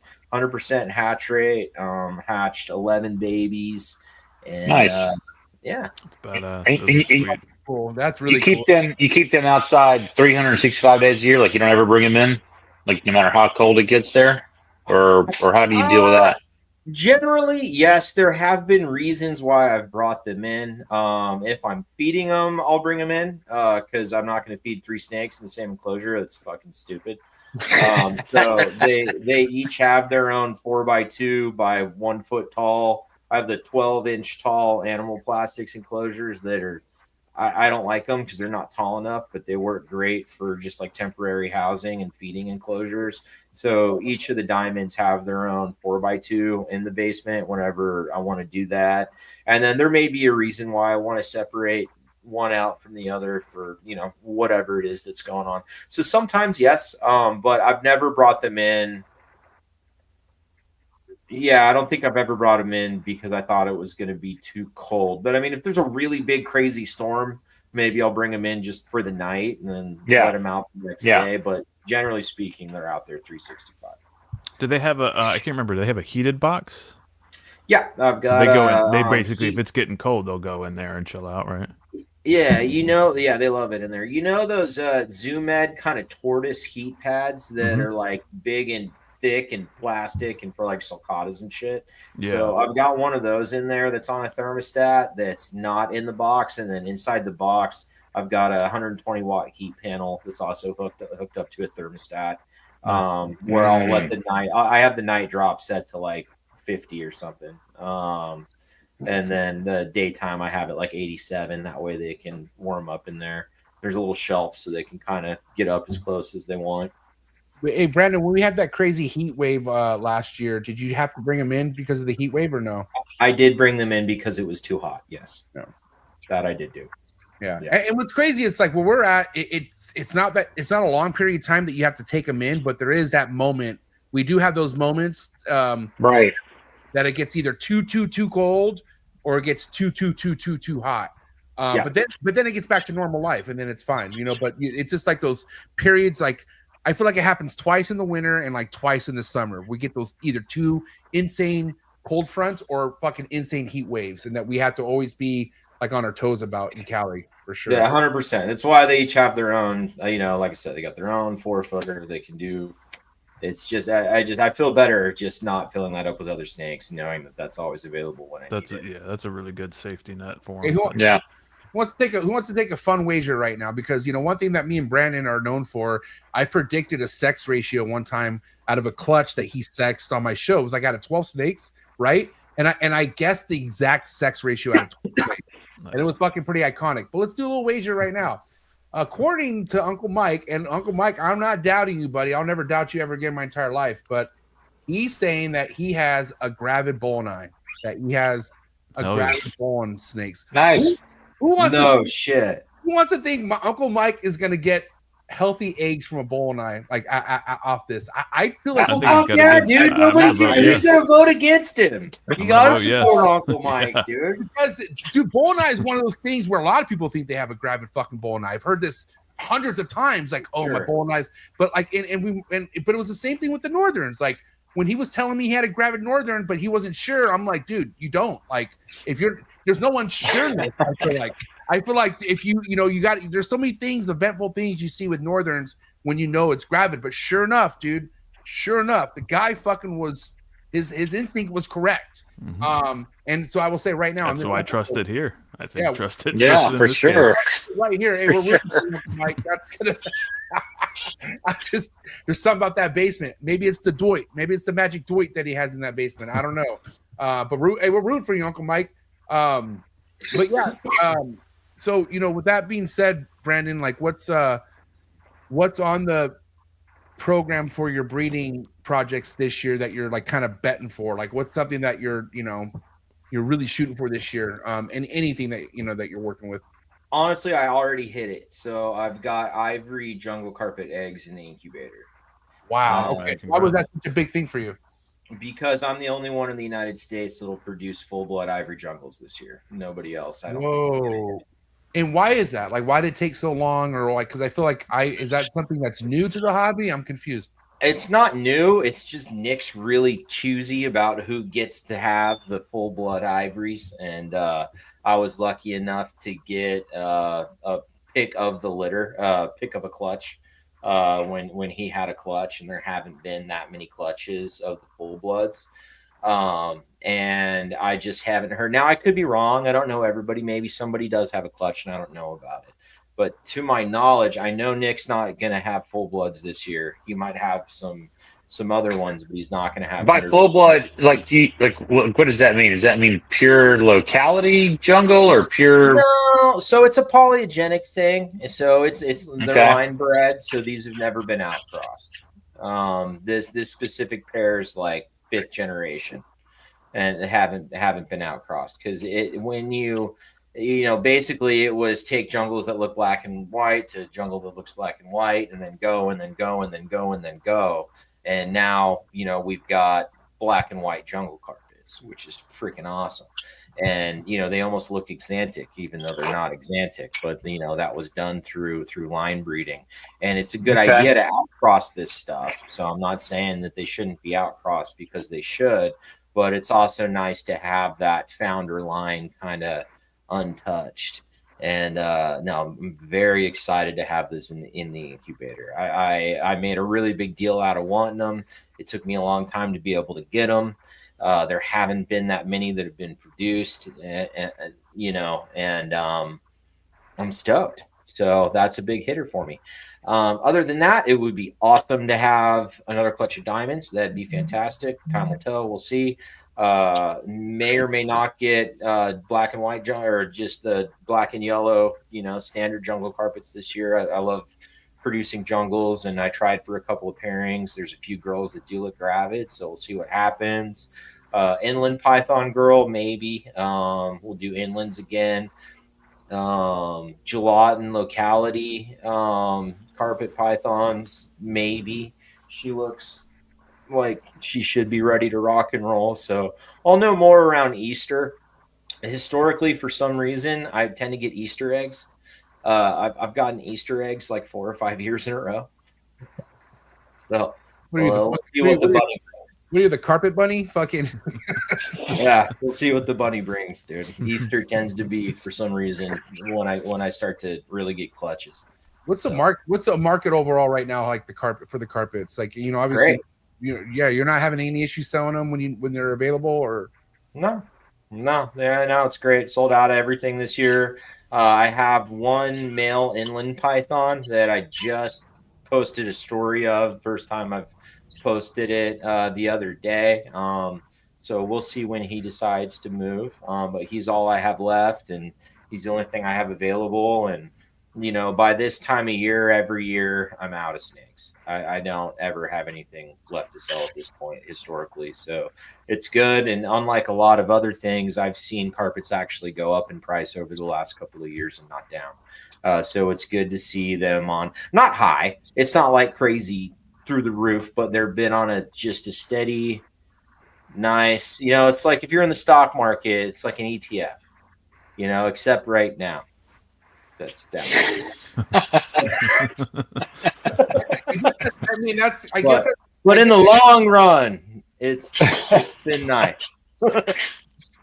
They've always been pretty stable overall, haven't they? It seems. Yeah. Have carpets really gone? They seems like they've always been pretty popular. Not like crazy, but they've always had a kind of a cult following of since I can remember. Yeah, I think they're a great pet snake, man. Yeah, they're just classic badass animals. You want a really cool python that's going to act like a python and live on a branch, and not need a giant enclosure, that you can have in an apartment that's going to be cool and beautiful and awesome and do all the things that we love, man. Carpet pythons are a fucking fantastic place to start, especially if you're into things like chondros and you think green trees are cool, and there's all these scrubs, there's all these other freaking awesome species, Timors, white lips, whatever, and carpet pythons tend to be the stepping stone into that. But if you start with chondros, more than likely you don't get a carpet, unfortunately. No, that's not true. That's not true. On the average, I don't really see too many people going from chondros and dipping heavily into carpets. Gary Shavino. Yeah, Gary does. On the average, I said on the average. You're saying one person. Name another I person. tried them for a while. I never had good luck with them though. I had maybe like 2.4 jungle carpets and diamond jungle crosses. Jaguar carpet. This was like this was a long ass time ago, but I never really had any luck breeding them for whatever reason, which is kind of crazy because they're supposed, there people say they're easier, but I never had. I think I ended up like getting one viable egg the entire time I had them, and it produced like a full term dead baby, and that was it. So I had shitty luck with Just them. one single sad. Just See, like, that's like my run with it's almost Chondros. worse than nothing. It's almost. Dude, that's my run with Chondros because I had terrible luck with green trees, and I will circle back around to green trees when I'm ready. But I've got a lot of time left in this hobby, and I'm not going anywhere anytime soon. And this is one of those things that I'm going to do till I die. So that there are plenty of times for Chondros again later. But one thing I love about this hobby is like there's somebody's. I mean, if you spend the time and you're in here long enough, you find what it is that you're fucking meant to work with. Like everyone has like their happy place as far as species that they're just like, all right, I got this shit dialed in. I'm comfortable with it, and then it gives you enough to work with other stuff to where if you're not too happy about how that's going, at least you have the foundation that you're good at. But you gotta, it takes time to figure out what that foundation is. And like I don't know, Brandon. Like at the end of the day, like I'm not too vested into the carpet community, but I know like what it's capable of, and because of people like you and Riley and Nick and all these other amazing carpet python keepers. And mind you too, when I went to Gary's place, man, those are the nicest carpets I've ever seen in my entire life. Like I guess they're the Jag lines or the crazy like fucking black and yellow ones that are just really like, I don't know, man. I never seen anything like that in my entire life. I'll tell you that. They're beautiful. So the Jaguar thing's not in my bag anymore. I don't do the Jag stuff. It's like spiders. You know what I mean? Wow. Tell me more. What do you mean? They have a wobble? Yeah. They do have Yeah, and they have a lethal Jaguar. resistance. Now look, if you're a Jag guy and you love Jags, that's great. Good for you. Fucking good luck. You'll catch on eventually. Oh my God. I bred Jaguars for multiple different clutches, multiple different years. Hatched a lot of them, and at some point you get really tired of holding that baby in your hand and watching it flop around back and forth and not be able to ride itself and just look all freaking wonky. Is this the Jaguar? That tends to be a thing. I want to make sure I'm talking about. No, that's not a Jag. No, that's that is a very pretty cross. That's a high percentage jungle carpet that's definitely mixed with something else. Probably a little bit of diamond blood or something else in it. I'm not sure, but that's mostly gonna be jungle. Most likely, I'm guessing there's gonna be a small percentage of diamond in there. That looks to me like one of Martin Roseman's animals, if I'm going to guess, but I could be wrong. Yeah, no, you're right. And so this is what I was talking about. I don't know why I said Jag. Maybe I was thinking zebra because this is a zebra. Am I tripping or no? No, it's not a zebra, but it's not a zebra. Yeah, it's just got an insane that yellow to black ratio is just wild. That contrast is just super high yellow. I'm giving up on the carpets. All right, we're gonna. So, you went through a lot with scrub pythons. I know it's a still passionate species of you that you keep, but what's going on with the breeding of scrubs right now for you, Brendan? I suck at breeding scrub pythons, dude. I'm the worst scrub python breeder ever. I got a clutch, and I was really lucky to get it, and that was probably like 5 years ago, and I've been fucked ever since. So, we'll see what happens. I have a pair of Barnecks. Unfortunately, I don't think the male's going to survive. I think he's very slowly getting to the point to where he just doesn't want to live anymore. He's probably 20 years old, give or take. And I fed him. I don't know if it was my fault. I fed him as a pig 6 months ago, and he ate it. And I looked at him the next day, and I was like, okay, that was a mistake. That was too big of a meal, and I thought he could handle it, and he did, and he kept it down, and he didn't puke. But that was probably 6 months ago. He hasn't taken a meal since, and like I said, he's probably 20 years old, give or take, and He's not interested in eating, and he's not interested in breeding. And he generally, to me, looks like he's slowly losing weight. So I think I'm going to probably lose my male. Did you fed him a pig? What's up? Did you fed him a pig? I don't know. I don't know if it was so big that it screwed up something inside and damaged him to the point that he didn't want to eat anymore, or what. I don't know. It's the only thing I can think. I mean, that's the last thing he ate. It was like 6 months ago. He ate like a 2.5 pound pig, and it was a big meal. And in hindsight, I wish I wouldn't have done that. And I don't know, because the female, she eats pigs and she downs them. She don't give a fuck, dude. She'll eat a 3-pound pig and look hungry still. Katana's probably 12 years old, but 12 gauge, he was probably 12 or 13 years old when I got him, according to where I got him from, and that was about 7 or 8 years ago. So, he is kind of getting up there in age. I know snakes can live a lot longer than that, but 20 is pretty good. And it just seems to me like he just kind of doesn't want to anymore. He used to be out way more often, and now he's reclusive. And, he's not sick outwardly in any way, shape, or form. But he's off, and he's been off. And I'm just concerned that I don't have that much time left with him. So that's your last male? Like, you don't have anything else after that? Not for bar necks. And then I have my pair of Moluccans, which I was going to say, you have those. Those are awesome. Moluccans. They're captive bred. And then I've got a pair of Waminas that Ryan Young produced. And then Marcel produced my Moluccan pythons. So when are you going to breed those? How long before you can breed those? I'm going to try this winter. I think they're ready. And MJ, you have sibs to those, right? Yeah. Yeah, I do. Yeah, I think they're ready. If they're not ready, they won't breed. I'm not really worried about it, but I think at this point they're going. I mean, they smash small rats and still look hungry, or large rats. And I was gonna say small rats. What the fuck? I was like, no, they ate large rats. They ate large rats. Yeah, my mind. Large is down. And how old are those at this point? 1 on 5. How old are they, dude? 5? 1 on 5, I think. I think they're going. Oh wait, they just turned 4, I believe. So they will be 5. Yeah. Patrick clarified. Patrick, he's in here somewhere. He was. It might actually. I think they're 2021s. My bad. Yeah. So I think they're turning 4. Going to be going on 5 next year. Yeah. Okay. So by the time I pair them, they'll be between 4 to 5. Which I'm good with. They're probably 6.5 feet long, something like that. And I feel like that's ready. So we'll see what happens, man. Yeah, my male took off. Like, he's huge. Not like girthy, but just like long. Like he really grew. My female didn't take off that much. She's eating. She's on medium, large. She could have a large, but I feel like she doesn't need a large. Like, just the way her body looks after she eats a medium. But like and that was, I remember you came over, Brandon, last year, and you were telling me, oh, these will be ready to breed next year in 2024, and I was like, you're tripping, or 2025.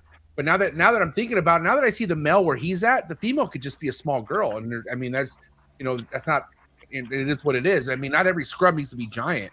You know what I'm saying? And I think Nick Mutton would always say that you don't want your scrub to be giant, or you don't want your female to be big. Like, they should be like, oh, dude, Rob, shout out to Rob Christensen. But like, he's had success with his barneck female, and she's small as fuck. And he's got like 15, 14 eggs out of her. You know what I'm saying? Ryan, dude, just ask Ryan. Ryan's bred his scrub small. He doesn't let his get big. Ryan was making fun of me for how big my scrubs were, so. Yeah, I don't know. And then I don't know. Ryan, not Ryan, but Nick said on his show that's why people don't have success with breeding scrubs, because their females get too fat and they're too big.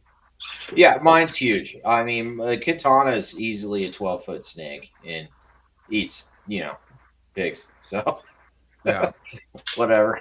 Is that the one where like everybody had to leave the room for you to get it out of the cage? No, dude, that was Gypsy. So Gypsy, I still have. But I did sell Gypsy, so she won't be with me much longer. So Gypsy is going to move on to a new home soon. Oh, you don't. Wait, I'll say that one more time. What's up with Gypsy? Gypsy's my Southern. She's fine. Nothing's wrong with her. She's great. I don't have a male for her anymore, though. And so I went ahead and sold her. You know, there's somebody really interested in her. And, you know, we'll let him give her a shot and try to breed her and see what happens. I would love to still have her here, but moving rooms, I need to kind of prioritize things. And the cage that she's in is where I want to put my male Moluccan python. And I just don't have any more room for big cages. So, you know, I kind of got to prioritize it. So for that reason, I decided to go ahead and sell Gypsy, which is sad because I've had her since before my son was born. You know, I've had her a long time. From a pet store, right? Wasn't she like the pet owner was like, "This is the meanest snake I have," and you're like, "Oh, yeah, dude, yeah." It was funny. It was so fucking random. I was in LA hanging out with my wife, seeing an old friend, and we went across this random pet store. And I walk in there, and there's this scrub python, and I asked to hold it, and they told me no. And I'm like, "Look, don't be a bitch." You know, they're like, "No, seriously, you can't." I'm like, "Do you want to sell the fucking snake, or do you want it to sit here and never get held? Like, what are you trying to? There's a price on it, right?" I'm like, "Give me a hook and stop being a pussy." And I got the snake out, and it bit me like 5 times, and I fell in love with it. And oh my god, well, that's sick. You just got to make fun of people until they do what you want.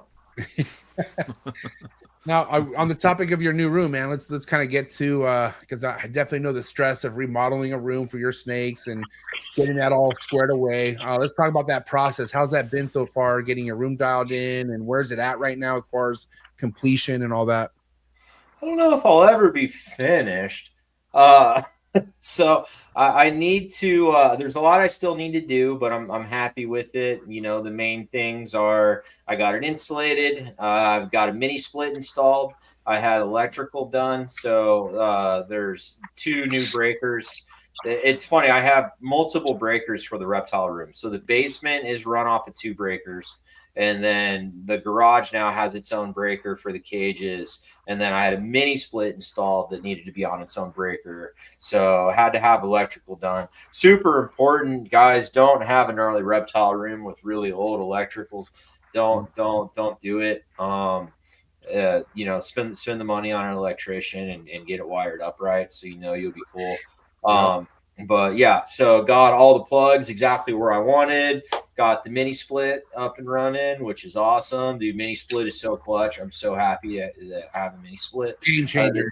Yeah, again, it's the only reason this is possible. Dude, again, my electric bill. Oh my God. See, the whole key to this is not to care. It's hobby and you love it and nothing's going to get in your way. Success and money be damned. Flush it down the toilet. Okay. Run your water down the drain. It's on a timer. Let the electric bill go to the roof. Eat out less often. Drink less Starbucks and collect more snakes, man. That's fucking every 90 days. And mind you, ever since we got solar, my electricity bill is not over $1,000 anymore. But man, when it was, and every 90 days, SDG would be like, "Hey, we're giving you a credit, $23. You son of a bitch!" After you've been auto debiting $1,100 out of my account for 2 years, you fucking sick bastards! Like, dude, they flip you a 20 every now and again. That's it. Dude, you got a credit. What the fuck am I gonna do with this? And like, my bill's so high, I don't even have time to go look for the credit. You're probably just lying to me. You're probably fucking. It's probably all facade. But man, you're still right, Brandon. Once you get this deep, you just can't pay attention to it. I mean, obviously, you want to make sure you can afford it, which is important. $1,100 a month for the power bill.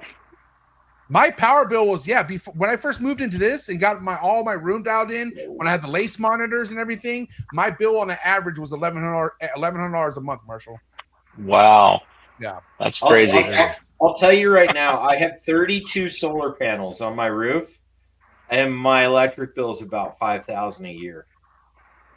That's not 5,000. Okay, yeah, dude, I have 32. Mine's a little more than that, but okay. What does that come out to? So, what are you paying a month on that? Like on average? No, I pay yearly. It's about $5,000. But there's 32 solar panels, bro. That's insane. I need batteries. Oh, The so Yeah, I batteries- don't have solar. I don't have solar, but power in California obviously is very expensive. Yeah, Yeah, like everything it's else, not bro. cool. It's not cool at all. And man, what's crazy, like there's like a neighborhood app, and it's basically a community of people in your neighborhood that just complain about everything. And Yeah, every yeah. day there's an SDG&E, like, we got to rally against SDG&E. Like, there's people Good luck. "Oh, we need to just sit here and let them steal money from us." And it's like, I'm like, God damn, man. Like, some of these people, like, it's normal families going through it too. Like, it's crazy. What's the for you guys? What's the biggest? Is it do you like you're running stuff to heat the whole room for the ambient temperature? Or is it all the individual heat panels? Like, what's the kind of big culprit for you guys? For me, it's my tree monitor enclosures. All Okay. the basking bulbs. Yeah. And then my mini split when I need to use it. And then my wife treats the inside of the house like it's a fucking Las Vegas hotel room now. So it's just like AC just blasting, and it's like we're just living the life, having a good life. I know the ponds don't help. I have 2 ponds with Okay, waterfalls. And that's Well, see, gotta but then be- that's the thing. When you I start do talking understand. about what's causing this, it's like, oh, okay, well, that's why. Oh, I forgot I got 4 ponds running, and plus I'm running AC 24 hours a day, and then I've got 18, huge monitor cages going. I got 12 televisions. They're all on. Yeah.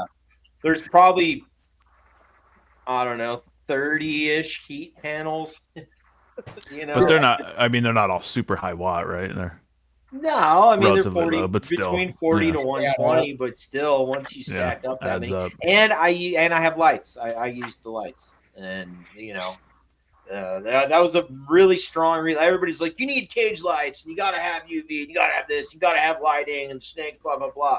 And there's a long time I was like, yeah, bro, but electricity. I live in California. I don't want to have lights, and I didn't have lights for the longest time. And then I came around, 4 or 5 years ago, 6 years ago, and put lights in all my enclosures. But there's a lot I could do to lower my electric bill, but you know what? This is what I do for fun. This is what I do because I love it. This is what I do because it's a passion, and some things are more important than money.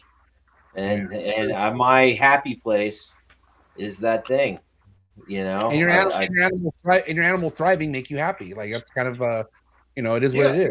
I love it. This is where I escape, like, the fact that I have to go work to make money to pay for all of it.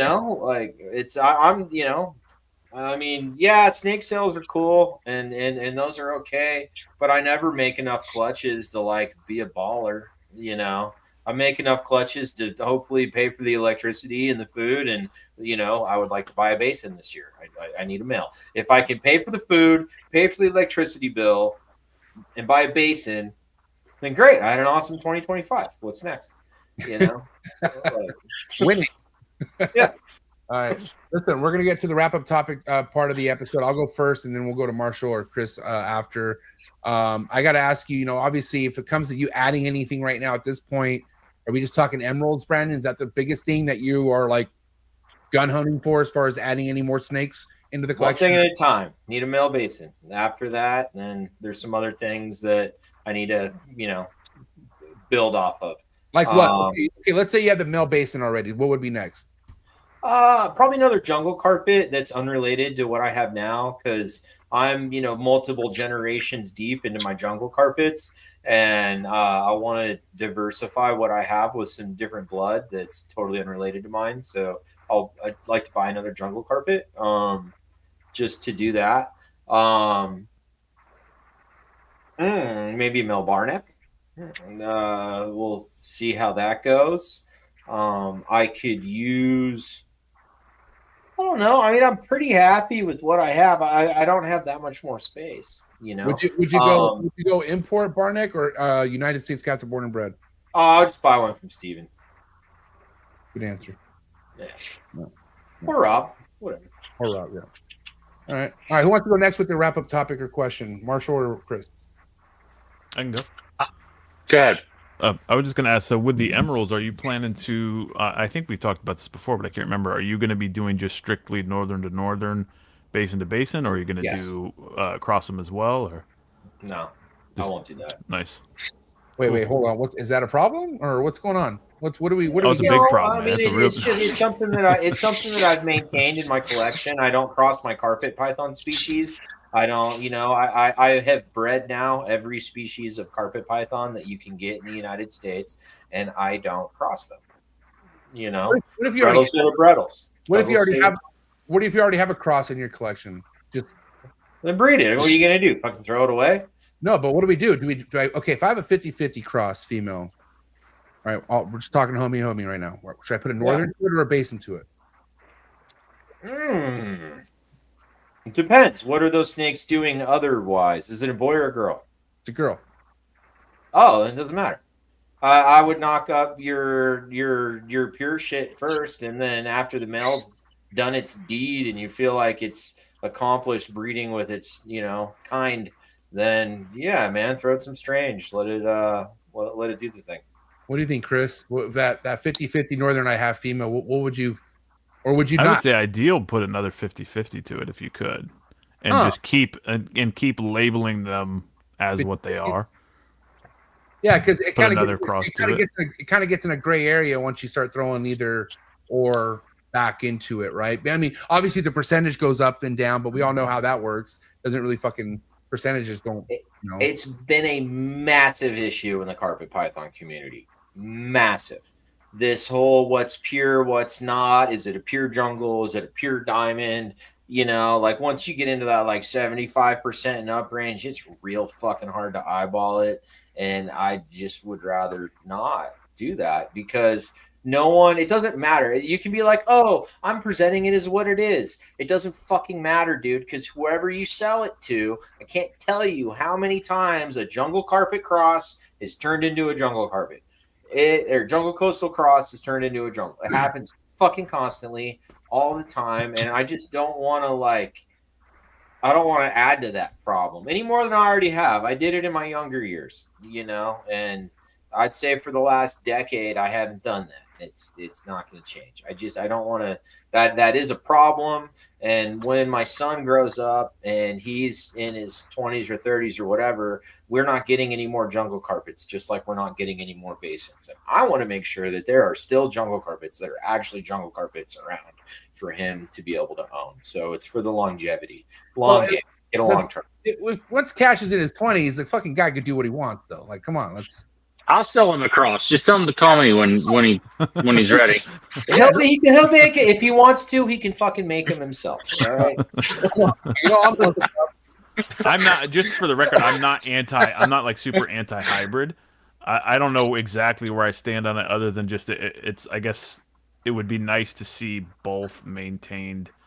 Honestly, but I know that's not going to happen, and that's really what I think most people. I could be wrong, but most people, I think that's why they tend to be against the hybridization, is just the fact that even if you're doing your due diligence, like Brandon said, you can go out of your way to make it crystal clear what's what. The minute you sell it to the next person, they're going to be like, fuck it, I'm breeding to whatever's going to be the most valuable and call it that. And misrepresentation is so rampant, I saw. Riley said to pair it to an ATB. We could do a breeding loan. I have an Amazon tree boa that I can loan you, and we can do that. I'm not into slender things. I like them to be thick. I'm just like, you know what I mean? I just wouldn't go that route. But again, I'm not against that either. Do what you want. If you bred it to an ATB, it looks so different. There'd be no denying what it is. Well, what's his name has one of those? Warren Booth. Didn't he produce? It's a cool looking snake. Yeah. No, he didn't produce that. That was I think Steph Tracy or something, or I can't remember if it was, or no. I think she brought him in, but it was from it was a naturally occurring thing. It happened in the wild. Yeah, most of them are. I think. I think that they have pretty low fertility. Like I don't think anybody's ever bred. Yeah, there's across. I think they've had issues. I think they've tended to like pass like around 4 or 5 years old as well, something like that. Yeah, but I mean, it's a cool looking snake. There's no denying that. It's certainly an interesting animal, and it seems to be doing well for Warren. There's a couple people that have animals from that litter, I believe. But like that looks so distinct too. There's like. And mind you, like, dude, Carpentras don't look that bad either. I've seen some fucking really cool looking ones that have a color that no other snake has as an adult, So I mean, it's to each your own. I'll tell you what. In this breeding game, I'm in for the looks, man. I mean, I want it to look cool, but I also want it to be able to eat and be normal. I've seen the fucking craziest crosses come from Marshall's pairings before. Like just insane, like insane. Oh, like some of I those are badass, dude, and no that's doubt. And honestly, I love the look of the. Some of my favorites are the ones like you have that was a Rico one where it almost looks like some of those wild Peruvian emeralds. Yeah. I Yeah, love those are that look. 50 those are 50 It's 50s. just- I'll say that the 50/50s seem to be well, and I'm basing this strictly off of the one pair that I have, who are also well, no, I had the pair that I have now. They're also sibs, but I had another 50/50, and the fertility when I bred 50/50 to 50/50, this female, she's given me, I think, four litters, and I've got maybe one or two babies from her. Lots of slugs when I've bred her to, because I've always tried to breed her to my 50/50 male. The best luck that I've had has been as far as like number of clutches and, the babies looking kind of extreme like this one, and some of its litter mates was from pure northern to 50/50. The high percentage that looks really cool. Yeah, so I guess they were 75% northerns. Those were the ones that were always the most extreme. And I think I've seen some that were the opposite, that were 75% basin. And in my opinion, they did not look as odd as the high percentage northerns. so. Remind me, you made this one right here. This is one that Tim has. Yeah. This is 75 northern or basin. I can't remember. 75 northern. Wow, dude. So maybe I that's should put a good. northern to the 50. I don't know. Ryan Young is. He's squirming right now. He's squirming. He's all itchy. He's all itchy. He already left a couple comments. We didn't get on it. You know how many times the guy drops a comment how ill he is watching this? He leaves a punch in the air. Like it's He just sits every episode with a little bucket next to him to puke into as we have to watch every few minutes. That's why you don't eat stuff with grain, Ryan. Don't eat the grain. All right, Marshall, let's get to your wrap-up topic or question for Brandon. So, Brandon, when I was at your house, I remember you had really nice, at least one or two really nice Amazons. Are you working with them? What are you doing with? What's your plan with those guys? Yeah, man, love them. So, just trying to have a nice diversified collection. Nice. There you go. I learned that at Hooters. I used to work at Hooters. That's a real thing. Yeah, that's dark. So yeah, the litter I had last year was awesome, and I kept 3 holdbacks. So I've got a trio of 1 bicolor and then 2 red tigers that I held on to. And then I've got a red, I've got a yellow tiger, I've got another yellow tiger, I've got an orange tiger. I like tiger. And then I've got 2 red tigers, and then 1 bicolor so far.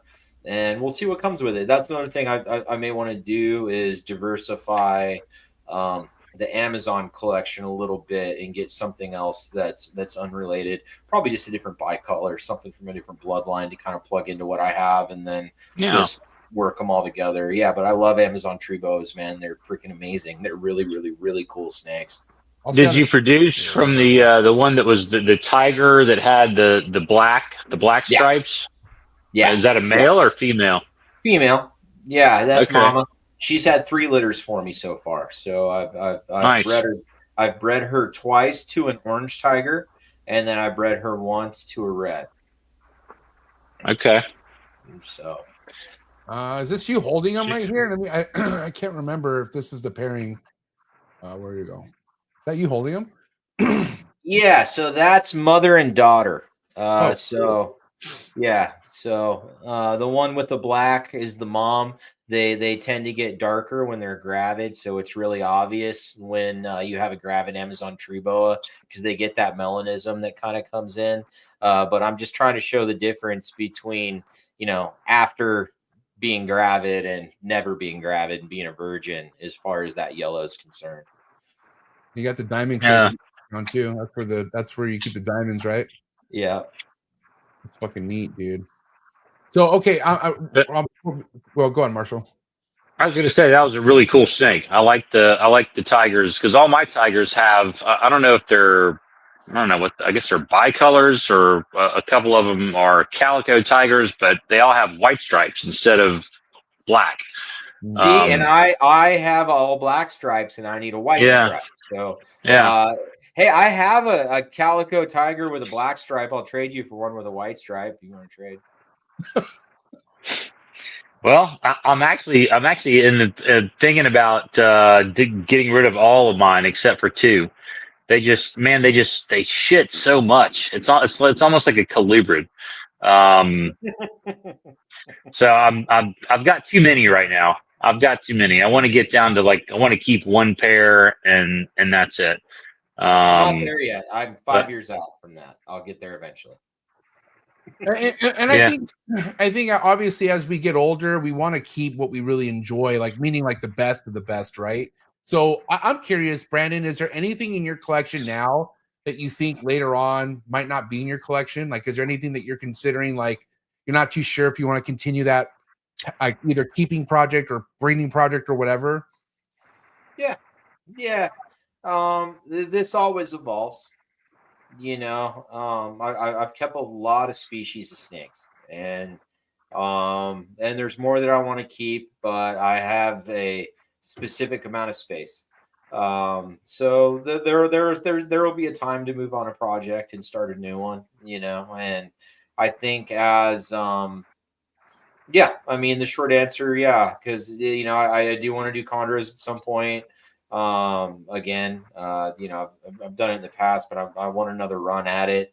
Like I said, I got to get that male basin, I think things will always kind of phase in and out as what I do, but I'll do it forever. This isn't something that I will stop doing anytime soon. So listen, I heard we had a special guest for tonight before we let you go. Does he still want to make an appearance?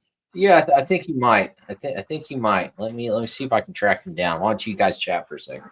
All right, cool. I don't know what happened to Coach Rice. God bless him, but he took off for the night. So okay, are you gonna breed your Amazon tree boas this year or not? I've got a pair together right now. If the pair that I want to keep, which is the big really dark female that I have, and then a leopard male. I've had them together for a while. They've locked up a couple of times. Oh shit! What's up, Cash? How you doing, buddy? What's up, man? How's it going? Happy to have you here. How's it going? Good. Cash, do you know my buddy Marshall? My friend Marshall? Yeah, we've met. I met you at your house. I don't know, last year one time. Yeah, and he was at the show too. He was at the Super yeah, show. he was. Yeah. Okay. I remember. Yep. And then this is Coach Rice. Say what up to Coach Rice. Hey, how you doing, man? Good. Do I have audio? My audio went out for a second. I don't know if I'm back. You're good. Chris produced Captain Picard and Ripley. What? Yeah. Cool. Yeah. Cool. Yeah. So why don't you tell us something about yourself, Cash? What's your favorite reptile? Snakes.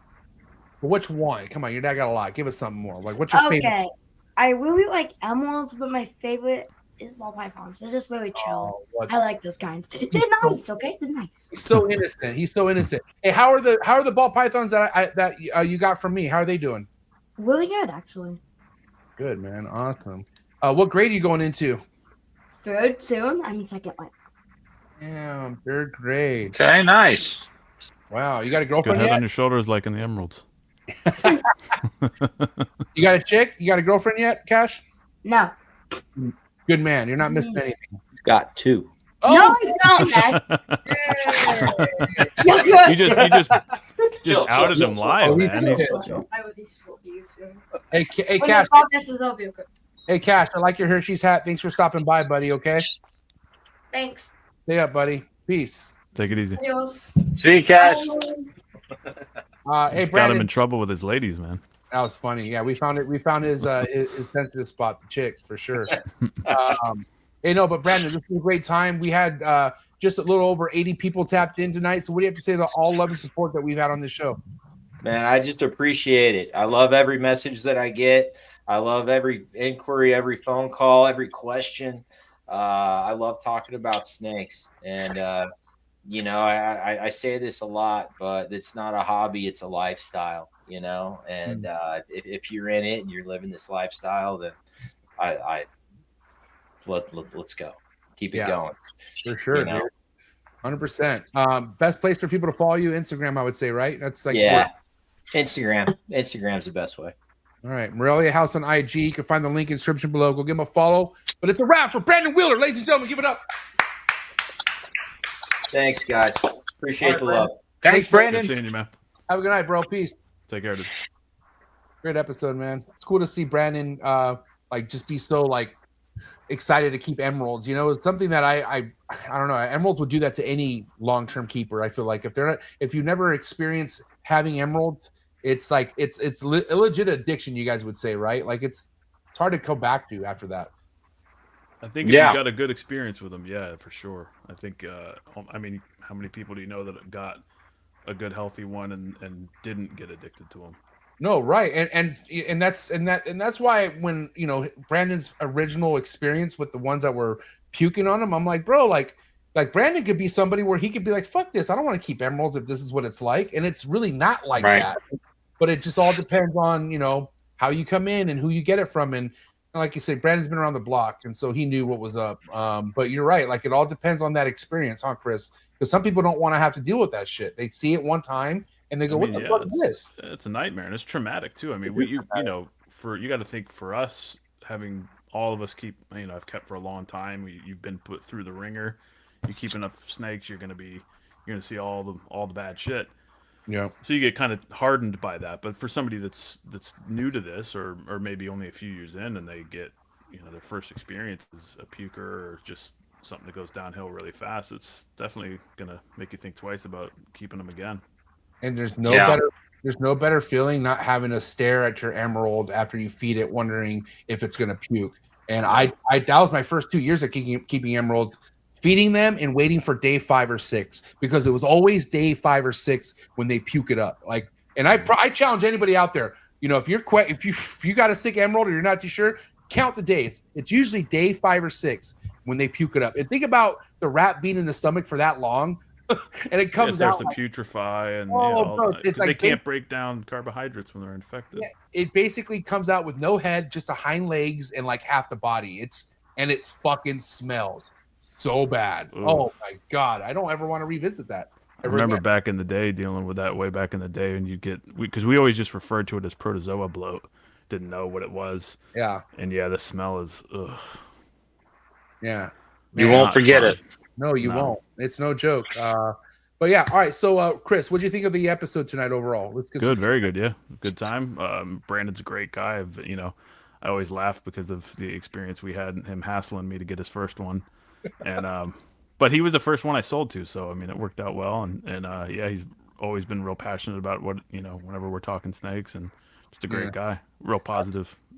Yeah, he was, and it sucks because like he was so motivated to get an emerald from me last year, and he kept, like, I'm telling you, like all the way from when he knew it ovulated to the point it died, he was asking me for one. I'm like, dude, I was like, I don't know what the fuck's gonna happen, Brandon. Okay, like I want one. Okay, I get it. Like I know you want one. That's the thing. And I'm like, exactly. It's like, well, I want them too, man. You got to remember. Yeah, and of course, and you know, and I know not, you know, him. A bunch of people wanted to see me have success with that girl last year, and it was just a huge like, well, there you go, guys. You know what I mean? But you know, it is what it is. You chalk it up. You know, this year could be different. We'll see. Yeah. Marshall, let's get some feedback. What do you think of Brandon's episode tonight?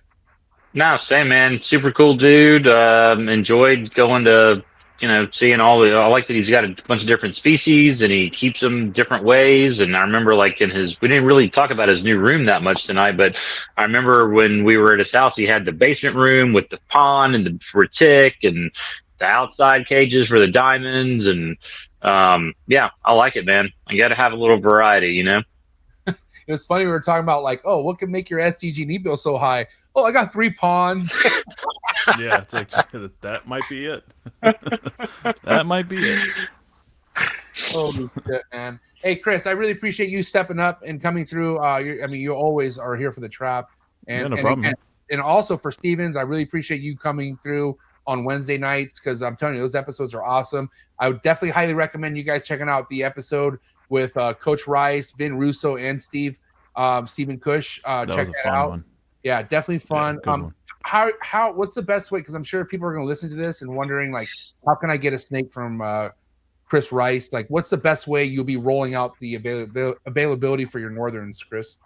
Well, usually it's best to reach out via IG for the most part. I mean, I do see Facebook messages, but I'm pretty bad about responding to them. And there's so much scammy, spammy shit that goes on. I'm probably a little too paranoid. I don't trust a lot of the messages I get. Yeah. But so reaching out via IG and then just being persistent and showing me that you're, really, really want one, and we'll talk from there. So on IG right now, it's still Snake Spirit. That I haven't changed it yet. That will change to Wakaiba Herpetoculture later on. Cool. But for right now, it's still Snake Spirit, and yeah, that's the best way. Okay, awesome. And Marshall Mendez, of course, Red Mountain Herps on IG. Appreciate you, Marshall, so much. Yeah. And Chris, thanks again for stopping by. Give it up. It's a wrap for Marshall. Yeah, good seeing you again, Marshall. Chris, see you, man. Good to see you. All right, guys. Have a good night. Catch you guys later. Yeah, take care, y'all. Later, guys. Peace. Thank you so much for anyone who tapped in. If this is your first time watching On the Tree Tuesday, please hit the subscribe button before you head out. And also drop a comment in the comment section. Let me know what you like best out of this episode, what you learned more and whatnot. And of course, don't forget, if you're looking for exclusive content, come join the Trap Talk Patreon family. Click the very first link in the description below. Get connected to the Discord and the awesome Instagram group chat. And again, just to remind you, 7 days a week, the only reptile network that is 7 days a week, new episodes Monday through Sunday. It's the best. Appreciate all the other hosts, all the love and support. Before I let you guys go, you know the deal. Sorry for the interruption, folks, but a quick word from our sponsors. Diversity when it comes to a reptile diet, I feel like is so important. So this is why I'm proud to announce today's sponsor, Blake Exotic Feeders over in Florida. What is up, everybody? Blake here, the owner of Blake's Exotic Feeders. We have all quail available at all times, produced here at my ranch from button day old, from Coturnic day old, all the way to extra large Coturnic quail. If you guys have any questions, DM on Instagram. Appreciate the support, you guys. Make sure you guys hit me up. We have all the quail, like I mentioned, and everything is shipped right here from my house. If you want the #1 quail sent to your doorstep and more importantly fed to your reptile, no better company than to go to than Blake Exotic Feeders. #1 quality in quail, hands down. And I gotta tell you, my reptiles love it just as much. It'll give you a peace of mind to know that these quail are grown on his property and it's not bought third party. Head over to his website, Blake Exotic Animal Ranch, to place your order, or you could just hit him up directly on Instagram. Let him know that the Trap sent you and he'll take extra good care of you. Thank you so much, Blake, for supporting the Trap, and also thank you so much for sending me top quality homegrown quail for my animals. One of the things I love about being a part of the reptile industry is all the learning, okay? Learning can be fun, and I can prove that to you. Thank you so much to today's sponsor. It's Gary Scavino over at GS Reptiles. I highly recommend you head over to his YouTube channel, follow all this man's content when it comes to learning about rare species of snakes you could be keeping in the hobby, and also just finding out how easy a lot of these rare species of snakes are to keep in general. So thank you so much, Gary Scavino of GS Reptiles. Again, head over to his YouTube channel. Also head over to his Instagram to be on top of all of his current work and be ready for a big year over at GS Reptiles. Thank you so much, Gary, for your ongoing support. I really appreciate it. Cheers. Sorry for the interruption, folks, but a quick word from our sponsors. Green tree pythons, emerald tree boas, and plenty other arboreal snakes have been quite the popularity here at the Trap Talk Reptile Network, which brings me to today's sponsor, the Reptile Perch. Head over to the reptileperch.com and Reptile Perch on Instagram. See what type of design PVC perch is best for your arboreal reptile. But first and foremost, I would also check out David Brom's Green Tree Python availability on the website. And you can also check out his Instagram just to stay current on any projects or any productions that he posts. Thank you so much, David Brahms, for your ongoing support. Looking forward to seeing what you have to show in the 2025 season. When you think about building a good community and being a leader of that community, nobody comes to mind better than Mark Hager over at Texas Chondros. That's right. Make sure you head over to TX Chondros on Instagram and also head over to Mark's website. See what he has available green tree python wise, and be ready for quite the 2025 green tree python breeding season out of Mark Hager. He's a veteran in the green tree python game, one of the best and nicest breeders in the green tree python game. He's been putting on the whole state of Texas for as long as I've known him. So if you want to see all the amazing other chondro keepers out of the state of Texas, another good reason to go follow Mark Hager over at TX Chondros on Instagram. And again, head over to his website, texaschondros.com. You can find all the links in the description below. Thank you so much, Mark Hager, for supporting the trap. Cheers.